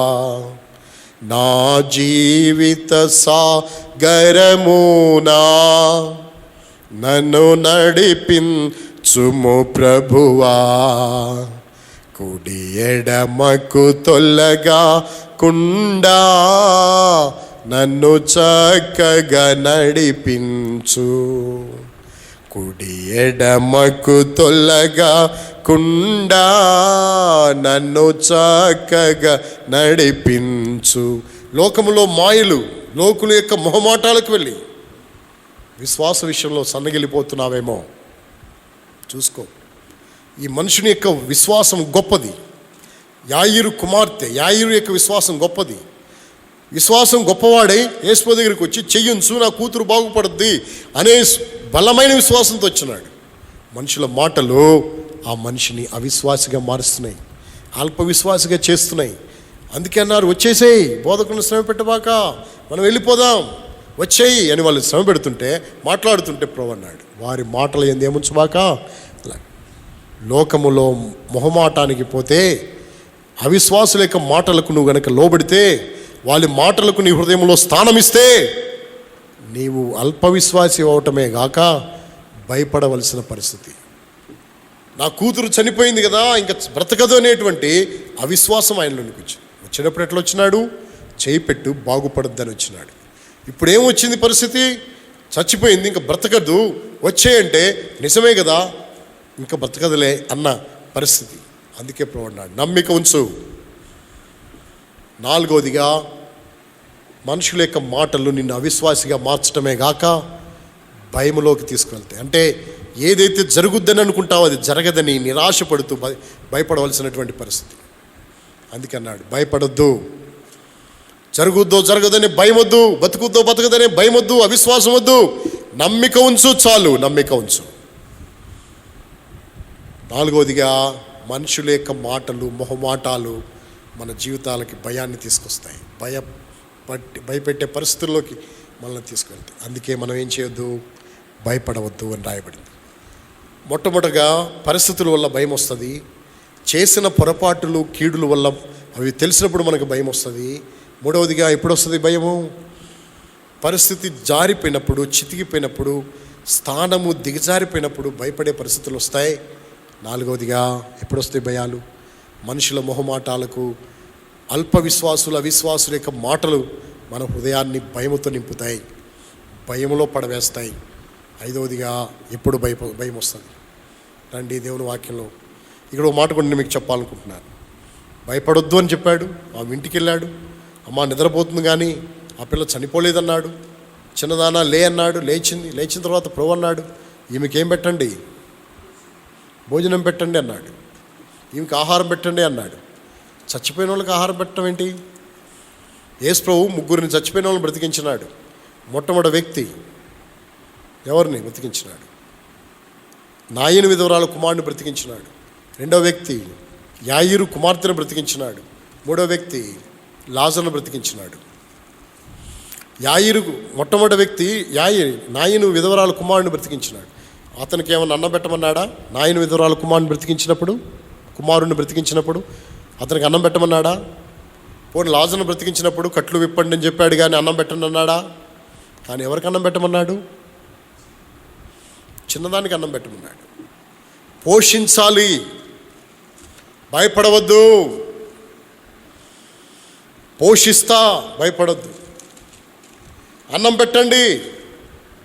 వాళ్ళిద్దరు రోగము, వాళ్ళిద్దరు స్థితిగతులు వేరు. వాళ్ళు చచ్చిపోయింది వేరు, వాళ్ళు లేపింది వేరు, ఈమెను లేపింది వేరు. ఆయన అనుకున్నాడు, నా కుమార్తె తినేది కాదు, తిండి తినదు. వాస్తవంగా ఆపరేషన్ అయిందనుకోండి, ఎవరికైనా ఆపరేషన్ అవ్వగానే బయటకు తీసుకొచ్చి వెంటనే అన్నం పెట్టేసేయండి, మాంసం కూరేసి కైమా పెట్టి అన్నం పెట్టండి అనరు. ఏం చేస్తారు? పాలు ఇవ్వండి, తర్వాత ఏదో చారుతో అన్నం పెట్టండి అని ఇలా చెప్తారు కదా. బాగా నీరసించిపోయిన మనిషి ఉన్నాడు, వాడికి జ్యూసులు ఇవ్వండి, లేకపోతే లిక్విడ్ ఫుడ్ ఇవ్వండి అని చెప్తారు. ఒకేసారి సాలిడ్ ఫుడ్ ఇవ్వమని చెప్పరు, లిక్విడ్ డైట్ ఇస్తారు ఫస్ట్. కానీ ఈమె లేవగానే ప్రభు అన్నాడు, ఆమెకేం పెట్టండి, భోజనం పెట్టండి అని చెప్పారు. వాళ్ళు భోజనం పెట్టినారు. ఇలాగూ ప్రభువు ఆమెను బ్రతికించడమే కాదు, ఆమెను పోషించడానికి కూడా ప్రభు ఏర్పాటు చేస్తూ వచ్చినట్లు మనం చూస్తాం. అందుకే మన ప్రభు శక్తిమంతుడు. ఆయన మనిషిని ఆమె ఎలా ఉన్నప్పుడు ఎంత ఆరోగ్యంగా ఉండేదో చనిపోకముందు అంతే ఆరోగ్యంలోనికి తీసుకొచ్చేసినాడు ఒకేసారి. ఆయన మహాత్మ్యం అక్కడ కనబడుతూ వచ్చింది, ఆయన గొప్పతనం అక్కడ స్పష్టంగా కనబడుతుంది. ఏంటది? ఆమె చనిపోయిన ఆమె బ్రతకగానే బ్రతికిన వెంటనే ఆహారం పెట్టండి. ఆహారం తినేసే పరిస్థితిలోకి, అంటే ఏ స్థితిలో చనిపోయిందో, ఎలాంటి పరిస్థితిలో ఉందో ఆమెను అదే స్థితిలోకి ప్రభు తీసుకొచ్చాడు. మార్పు లేదు. అంటే లేనిది ఏం చేయగలిగిన వాడు ఉన్నట్లుగా చేయగలిగిన వాడు నీ ప్రభు. అంత అద్భుతమైన కార్యాలు చేయగలిగిన ప్రభు గొప్ప కార్యములు ఆమె పక్షంగా చేస్తూ వచ్చిన వాడు అంటున్నాడు. తిరిగి 5వ కారణం గురించి చదువుకుంటాం రండి. దేవుని వాక్యంలో ఉండి అపోస్తుల కార్యములు 27వ అధ్యాయం, అపోస్తుల కార్యములు 27వ అధ్యాయం 27వ అధ్యాయము 23వ వచనం నేను చదువుతున్నాను. 23వ వచనం 27, 23. నేను ఎవని వాడును, ఎవరిని సేవించున్నానా, దేవుని దూత గడిచిన రాత్రి నా యొద్ద నిలిచి, సౌలా పౌలా భయపడకుము, నీవు కైసరు ఎదుట నిలవలసి ఉన్నది. ఇదిగో నీతో కూడా వాడిలో ప్రయాణమైపోవచ్చిన వారందరినీ దేవుడు నీకు అనుగ్రహించి ఉన్నాడని నాతో చెప్పాను. కాబట్టి దేవుడు అన్నాడు, భయపడకము అన్నాడు. ఏంటి భయము? వాడ పగిలిపోయి ఖైదీలను చంపేయాలనుకునే పరిస్థితి. ఖైదీలను చంపేస్తే అపోస్తలుడైన పౌలును కూడా చంపేయాల్సిన పరిస్థితి. అయితే అలాంటి పరిస్థితులలో దేవుడు అతను ఏం చేసినాడో తెలుసా? ధైర్యపరిచినాడు. భయపడకము. ఈ భయము, ఈ ధైర్యము, ఈ భయపడకం అనే ఈ మాట ఏమైందో తెలుసా? అతడు పోషించబడటానికి, ఓడలో ఉన్నవారు పోషించబడటానికి కారణమైంది. ఎవరు? అతడు పోషించబడటానికి, ఓడలో ఉన్నవారు పోషించబడటానికి కారణమైంది. ఈ ఓడ తుఫాను చేత కొట్టబడతా అనివి కూరుకుపోయి బయటపడతామా, ప్రాణాలతో ఉంటామా, చనిపోతామా, ఏమైపోతామని తెలియక ప్రాణాలు గుప్పిట్లో పెట్టుకొని, అరచేతిలో పెట్టుకొని బిక్కుమంటూ అనేక దినాలు వారు ఆహారం తినటం మానివేసినారు. అన్నమే వారి నోట పెట్టలేదు. దిగులుతో ఉన్నారు. ఎంత ఘోరమైన దిగులు! ఆ దిగులు వలన ఆహారం వారి నోటికి పోలేదు. అంత ఘోరమైన దిగులుతో ఉన్నటువంటి ఆ ప్రజలకు పోషణ ఇవ్వటానికి ఆధారమైన మాట ఏంటో తెలుసా? భయపడకమనే మాటే. రండి చదువుతాం. 27వ అధ్యాయం 27వ అధ్యాయము 27వ అధ్యాయము ఈ మాటను చదవండి. 35వ వచనాన్ని చదవండి. 35వ వచనం. ఈ మాటలు చెప్పి ఒక రొట్టె పట్టుకుని అందరి ఎదుట దేవుని కృతజ్ఞతాస్తులు దాన్ని విరిచి తినసాగెను. అప్పుడు అందరూ ధైర్యము తెచ్చుకొని ఆహారము పుచ్చుకొనిరి. ఓడలో ఉన్న మేమందరము ఎంతమందిమి? 276. 276. ఇక్కడ రాయబడింది ఒక మాట. ఆ మాట ఏంటంటే,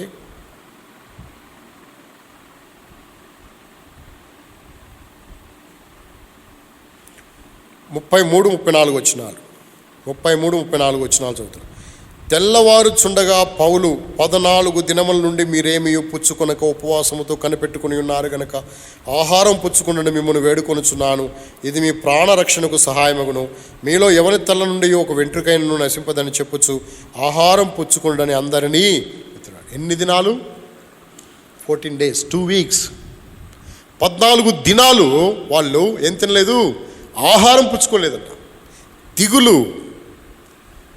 దిగులు కలవరం ఉంది వాళ్ళకు.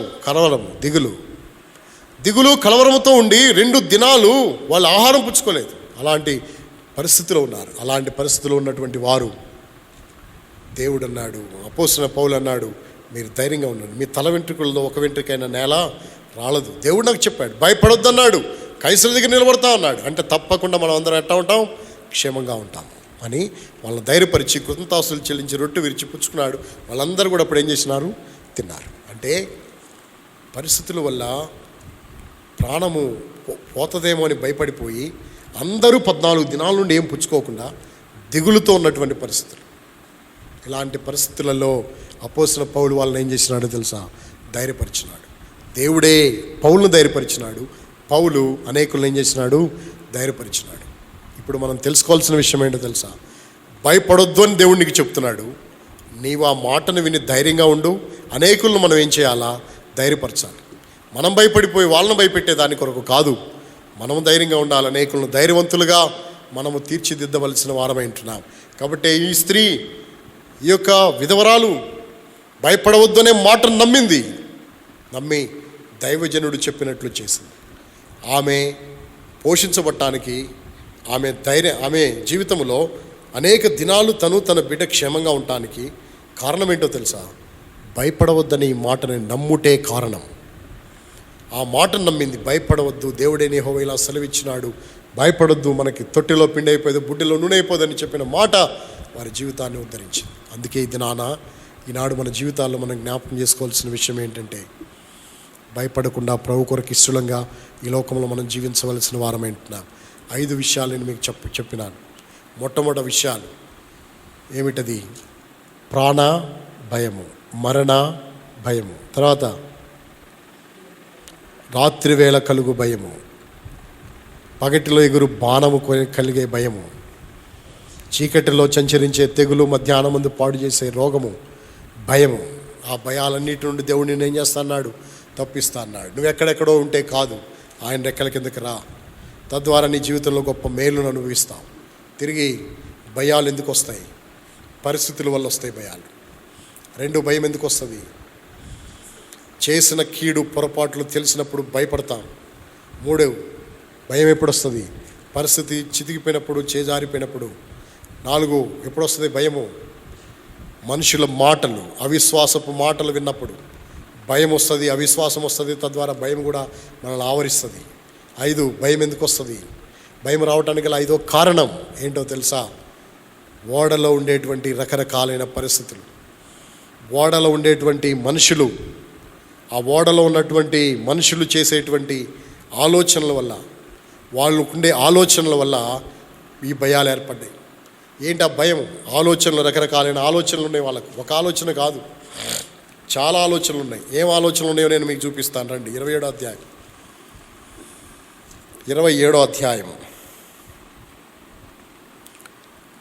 10వ వచనాన్ని నేను చదువుతున్నాను. 10వ వచనం. అప్పుడు పౌలు, అయ్యలారా, అపోస్తలుల కార్యం 27:10, అయ్యలారా, ఈ ప్రయాణం వలన సరుకులకును ఓడకును మాత్రమే గాక మన ప్రాణములు కూడా హానియు బహు నష్టమును కలుగునట్లు నాకు తోచుచున్నదని చెప్పి వారిని హెచ్చరించను. ఆయన్ను శతాధిపతి పౌలు చెప్పినది నమ్మక, నావికుడును ఓడ యజమానును చెప్పినదే నమ్మెను. మరియు శీతాకాలము గడుపుటకు ఆ రేవు అనుకూలమైనదని కానందున అక్కడి నుండి బయలుదేరి ఒకవేళ శక్యమైతే ఫీనిక్స్నకు చేరి అక్కడ శీతాకాలం గడపాలని ఎక్కువ మంది ఆలోచన చెప్పిరి. అది నైరుతి వాయువ్య దిక్కుల తట్టునున్న క్రేతు రేవై ఉన్నది. కాబట్టి పౌలు ఒక ఆలోచన చెప్పినాడు, వేరే వాళ్ళు ఇంకో ఆలోచన చెప్పారు, ఇంకోళ్ళు ఇంకో ఆలోచన చెప్పారు, ఇంకో రకరకాలైన ఆలోచనలు చెప్పినారు. ఈ ఆలోచనలన్నీ చివరికి ఏం చేసినాయో తెలుసా? భయానికి తీసుకెళ్ళి. మనుషుల ఆలోచనలు కూడా నిన్ను భయపెడతాయి. మనుషుల యొక్క ఆలోచనలు తీసుకోకు. మనుషుల యొక్క ఆలోచనలు నష్టం కలిగిస్తాయి. అంటే కొంతమంది ఆలోచనల వల్ల బాగానే మేలు కలుగుద్ది కదా. అందుకే దేవుని వాక్యం రాయబడింది ఏమని? దేవుడిచ్చే ఆలోచన సదాకాలం నిలుస్తుంది. దేవుని ప్రజలు ఆత్మీయులు ఇచ్చే సలహాలు వేరు, లోకస్తులు ఇచ్చే సలహాలు వేరు. లోకస్తులు ఇచ్చే సలహాలు ఘోరమైనవి, స్వార్థపూరితమైనవి, నీ జీవితానికి నష్టం కలిగించేవి. కానీ దేవుడిచ్చే సలహాలు ఉన్నాయే, దేవుని దగ్గర ఆలోచిస్తే ఆయన సలహా ఇస్తాడు. అందుకే యెహోవా ఆలోచన ఎంతకాలం నిలుస్తుంది? సదాకాలం. ఆయన ఆలోచనలు అతి గంభీరములు, ఆయన ఆలోచనలు విస్తారములు. అన్ని ఆలోచనలు ఆయన కలిగి ఉన్నాడు. కాబట్టి మనుషుల ఆలోచనలు కాకుండా ఎవరి ఆలోచన తీసుకోవాలా? దేవుని ఆలోచన. వీరింత భయపడిపోయి 14 దినాలు అన్నం తినకుండా ఏమీ పుచ్చుకోకుండా ఎంత దిగులుతో ఉండడానికి గల కారణం ఏంటో తెలుసా? ఆలోచనలే కాదు. అదే పౌలు చెప్పిన ఒక ఆలోచన ఇంటే ఎంత బాగుండేది, ఎవరి ప్రాణాలకు నష్టం ఉండేది కాదు కదా. ముందే చెప్పాడు, అందరికంటే ముందు మన ప్రాణములకు, వాడకి, సరుకులకు, వీటికే కాదు మన ప్రాణాలకు కూడా నష్టమే. అయ్యా మనం ఇక్కడ ఉండడం మంచిది, కదలొద్దంటే వాళ్ళ మాట వినేసి వాళ్ళు అట్లా తిరిగి వాళ్ళు ఆ విధంగా అనేకులు ఆలోచన చెప్పిరి. ఈ అనేకుల ఆలోచన నష్టాన్ని తీసుకుంది. అయితే సామెతల గ్రంథకర్త అంటాడు, ఆలోచనకర్తలు అనేకులుండుట రక్షణ కరము. ఏ ఆలోచనకర్తలు వాళ్ళు?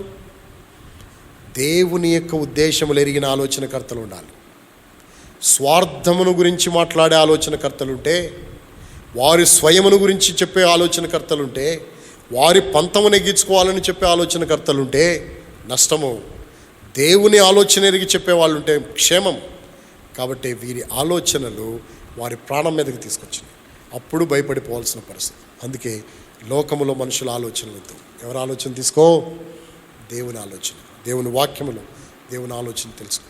దైవజనులను అడుగు, నీకంటే పెద్దవారు, ఆత్మీయులైన వారు, సంఘ పెద్దలు, పరిచారకులు, వాళ్ళ ఆలోచన తీసుకో. అప్పుడు నీ జీవితంలో మేలు పొందుతావు. అలాగూ ప్రభు మనకి సహాయపడును గాక. భయపడవద్దు అనే మాట వీరందరూ ఆహారం తినడానికి కారణమైంది. భయపడొద్దు అనేటువంటి మాట యోసేపు తన అన్నలను పోషించడానికి కారణమైంది. భయపడవద్దు అనే మాట మెఫీబోషెతు సదాకాలం బల్ల యుద్ధ భోజనం చేయడానికి కారణమైంది. భయపడవద్దు అనే మాట ఈ విధవరాలు తన కుమారుడు ఏలియా ప్రవక్త భూమి మీద వర్షం పడేదాకా పోషించబడటానికి ఏమైంది? కారణమైంది. ఈ భయపడవద్దనే మాట నీకేం మేలు చేసింది? నీవు లోబడితే, ఆ మాటకు విధేయత చూపితే, ఆ మాటను అర్థం చేసుకుని దాని ప్రకారం నువ్వు ఇష్టపడితే నీకు కూడా మేలు జరుగుతుంది.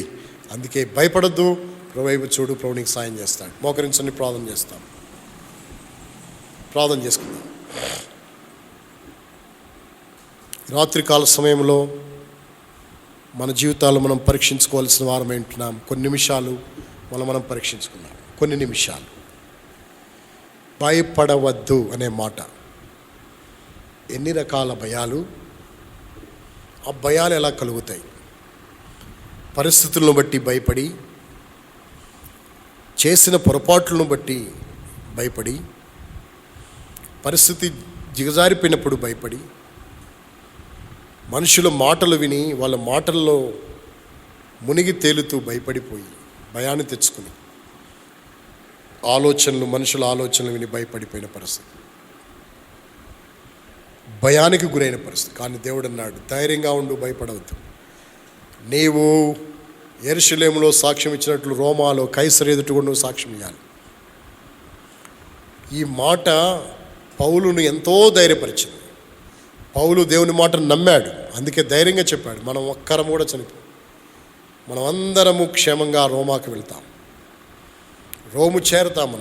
మీరు ధైర్యంగా ఉండండి, ఇదిగో ఈ ఆహారం తినండి, మీ ప్రాణాలను బలపరుచుకోండి, ధైర్యపరిచి. భయపడవద్దనే మాట వాళ్ళ ప్రాణాలను బలపరచడానికి కారణమైంది. అందుకే మన జీవితాల్లో మనం పరీక్షించుకుందాం. నీవు భయపడుతుంటే ఎవరిని ధైర్యవంతులుగా ఉంచలేవు, ఎవరికి ప్రభావం నువ్వు కనపరచలేవు, నీ వలన ఎవరు ప్రభావితపరచబడలేరు. నువ్వు ధైర్యంగా ఉండు, అనేకులు నీ వలన ప్రభావితపరచబడతారు. అలాగూ మన జీవితాలను ప్రోత్సాహపరిచినట్లు సహాయపడునుగాక.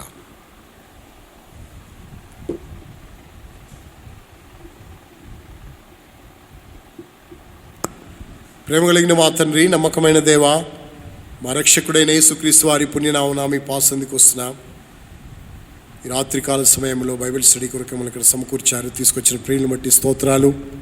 వచ్చిన అందరినీ పేరు పేరున దీవించి ఆస్వాదించు. మీ వాక్యమును వినడానికి, ధ్యానించడానికి సహాయపడ్డారు. వందనాలు. మీ వాక్యములను సంగతులను మీరు మాకు బయలుదేరి చేసినందుకే స్తోత్రాలు. భయపడవద్దు అనే మాట, భయాలు ఎట్లా వస్తాయి, భయాలు ఎలా కలుగుతాయి మా జీవితాలు అనే విషయాలను మీ వాక్యంలో చూపించినారు. ప్రభా, నేడు నా జీవితంలో, మా జీవితంలో భయమును గురించిన పరిస్థితులు, భయము కలిగే పరిస్థితులు ఎన్నో మా జీవితాల్లో. అయితే వాటన్నిటికీ మేము భయపడకూడదని మీరు సెలవిచ్చినారు. భయపడకుండా మీ కొరకు నమ్మకంగా జీవించట్లో మీ కృప దయచేయవలసిందిగా ప్రార్థిస్తున్నాం. తీసుకొచ్చిన ప్రియులను బట్టి స్తోత్రాలు. అబ్రహామును భయపడొద్దని సెలవిచ్చావు. యోసేపు తన అన్నలను భయపడొద్దన్నాడు. అంతేకాదు, మెఫీబోషెత్తు భయపడవద్దు. ప్రభువా, ఆ యొక్క విధవరాలతో కూడా ఏలియా భయపడవద్దు అని సెలవిచ్చినాడు. యాయీరుతో భయపడవద్దు, నమ్మిక మాత్రం ఉంచని సెలవిచ్చినాడు. అపోస్తలుడైన పౌలుతో కూడా భయపడవద్దు అని చెప్పాడు.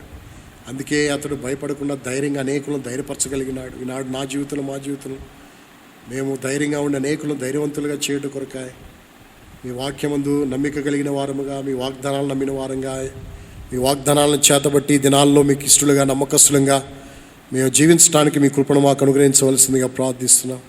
మీ వాక్యం విన్న బిడ్డలను బట్టి వందనాలు, తీర్మానం చేస్తున్న బిడ్డలను బట్టి వందనాలు. వారందరికీ మెండైన కృప, మీ సహాయం మెండుగా దయచేయవలసిందిగా ప్రార్థిస్తున్నా.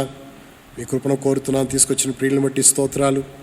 ప్రభువా, మా ప్రియులను వారందరూ మీరు బలపరిచి భద్రపరచు. ఎవరైతే బాగులేకుండా అనారోగ్యంతో, నలతతో, బలహీనతలో ఉన్నారో వారందరినీ మీరు ముట్టి స్వస్థపరచవలసింది ప్రార్థిస్తున్నాం. సాయంత్రం ఆంటికి మీరు ఇచ్చిన ఆరోగ్యం, స్వస్థను బట్టి ఇంకా మంచి ఆరోగ్యం దయచేసి, చిట్టి అంకులు జ్ఞాపకం చేసుకుని మీరు ఇచ్చిన స్వస్థను బట్టి వందనాలు. పూర్ణ స్వస్థత దయచేయండి. మీ దాసుడు ప్రభువా యేసుబాబును బట్టి వందనాలు చెల్లిస్తున్నాం. మీ దాసునికి మీరు ఇచ్చిన ఆరోగ్యం బట్టి ఇంకా మంచి ఆరోగ్యం దయచేసి బలపరిచి భద్రపరచండి. గ్లోరెక్కను బట్టి స్వస్థపరిచినావు, లేవనెత్తిన వందనాలు, ఇంకా మంచి ఆరోగ్యం దయచేయండి. అదేవిధంగా ప్రభా, ఇంకా మా ప్రియులు ఎవరైతే బాధితున్నారు శామ్యుల్ విశ్రాంతిని కూడా జ్ఞాపకం చేసుకుని మరి నా ఆరోగ్యంతో భద్రపరచవలసింది ప్రార్థిస్తున్నాం. చోడవరం మందిరం విషయంలో సహాయపడ్డారు. ఫౌండేషన్ వేయడానికి కృపనిచ్చినారు ప్రభా. మరి కాంపౌండ్ వాళ్ళు ఫౌండేషన్లో మీరు చూపారు. మరి మందిరం పర్మిషన్ విషయంలో, మందిర నిర్మాణ విషయంలో కూడా మీరే సహాయపడి కృప చూపవలసిందిగా ప్రార్థిస్తున్నాం. దేవా, మీరే మా ప్రియులు నడిపించినందుకే స్తోత్రాలు. మీరే జ్ఞాపకం చేసుకోండి. ఆ విధంగా ఇంకెవరు రకర కలిగి ఉన్నారో వారి సలకర్లన్నీ తీర్చండి. తిరిగి ప్రభా, కోవిడ్-19 పాజిటివ్ కేసులు ఎవరైతే కలిగి ఉంటున్నారో వాళ్ళని జ్ఞాపకం చేసుకుని స్వస్థపరచవలసింది ప్రార్థిస్తున్నాం. ఇబ్బందులు ఉన్న వారిని జ్ఞాపకం చేసుకోనండి. వారందరినీ మీరే ముట్టి స్వస్థపరచండి. జెరూషా జాయిసికి కూడా మంచి ఆరోగ్యం దయచేసి మీరే బలపరచవలసిందిగా ప్రార్థిస్తుంటున్నా. ఆ విధంగా తండ్రి, ఇంకెవరైతే బాగులేకుండా నలతగా ఉంటున్నారో వాళ్ళని కనికరించి భద్రపరచు. మీ దైవస్థాలకు అప్పగిస్తూ మీ కృపనే కోరుకుంటూ సమస్త ఘనత, మహిమా ప్రభావాలు మీకే చెల్లిస్తూ మమ్మల్ని ప్రేమించి మాకు ఇచ్చిన మంచి సమయాన్ని బట్టి మనం స్తుతిస్తూ మళ్ళీ మేము తిరిగి సమాజంగా కూడుకునే సమయం ఆశీర్వాదకరంగా చేయవలసిందిగా కోరుతూ ప్రభువైన యేసుక్రీస్తు వారి యొక్క పుణ్యనామమున మిమ్మల్ని స్తుతిస్తూ అతివినయంగా బ్రతిమలాడి వేడుకుంటూ ఉన్నాము తండ్రి. ఆమేన్. మన తండ్రి అయిన దేవుని ప్రేమను యేసుక్రీస్తు వారి యొక్క కృప, పరిశుద్ధాత్మిక అన్యోన్య సహవాసం, సమాధానం ఇప్పుడు ఎల్లప్పుడు ఇక్కడ చేరిన మనందరికీ, సర్వలోకంలో తను ప్రేమించు వారికి సదాకాలము తోడై ఉండి నడిపించునుగాక. ఆమేన్. Praise the lord.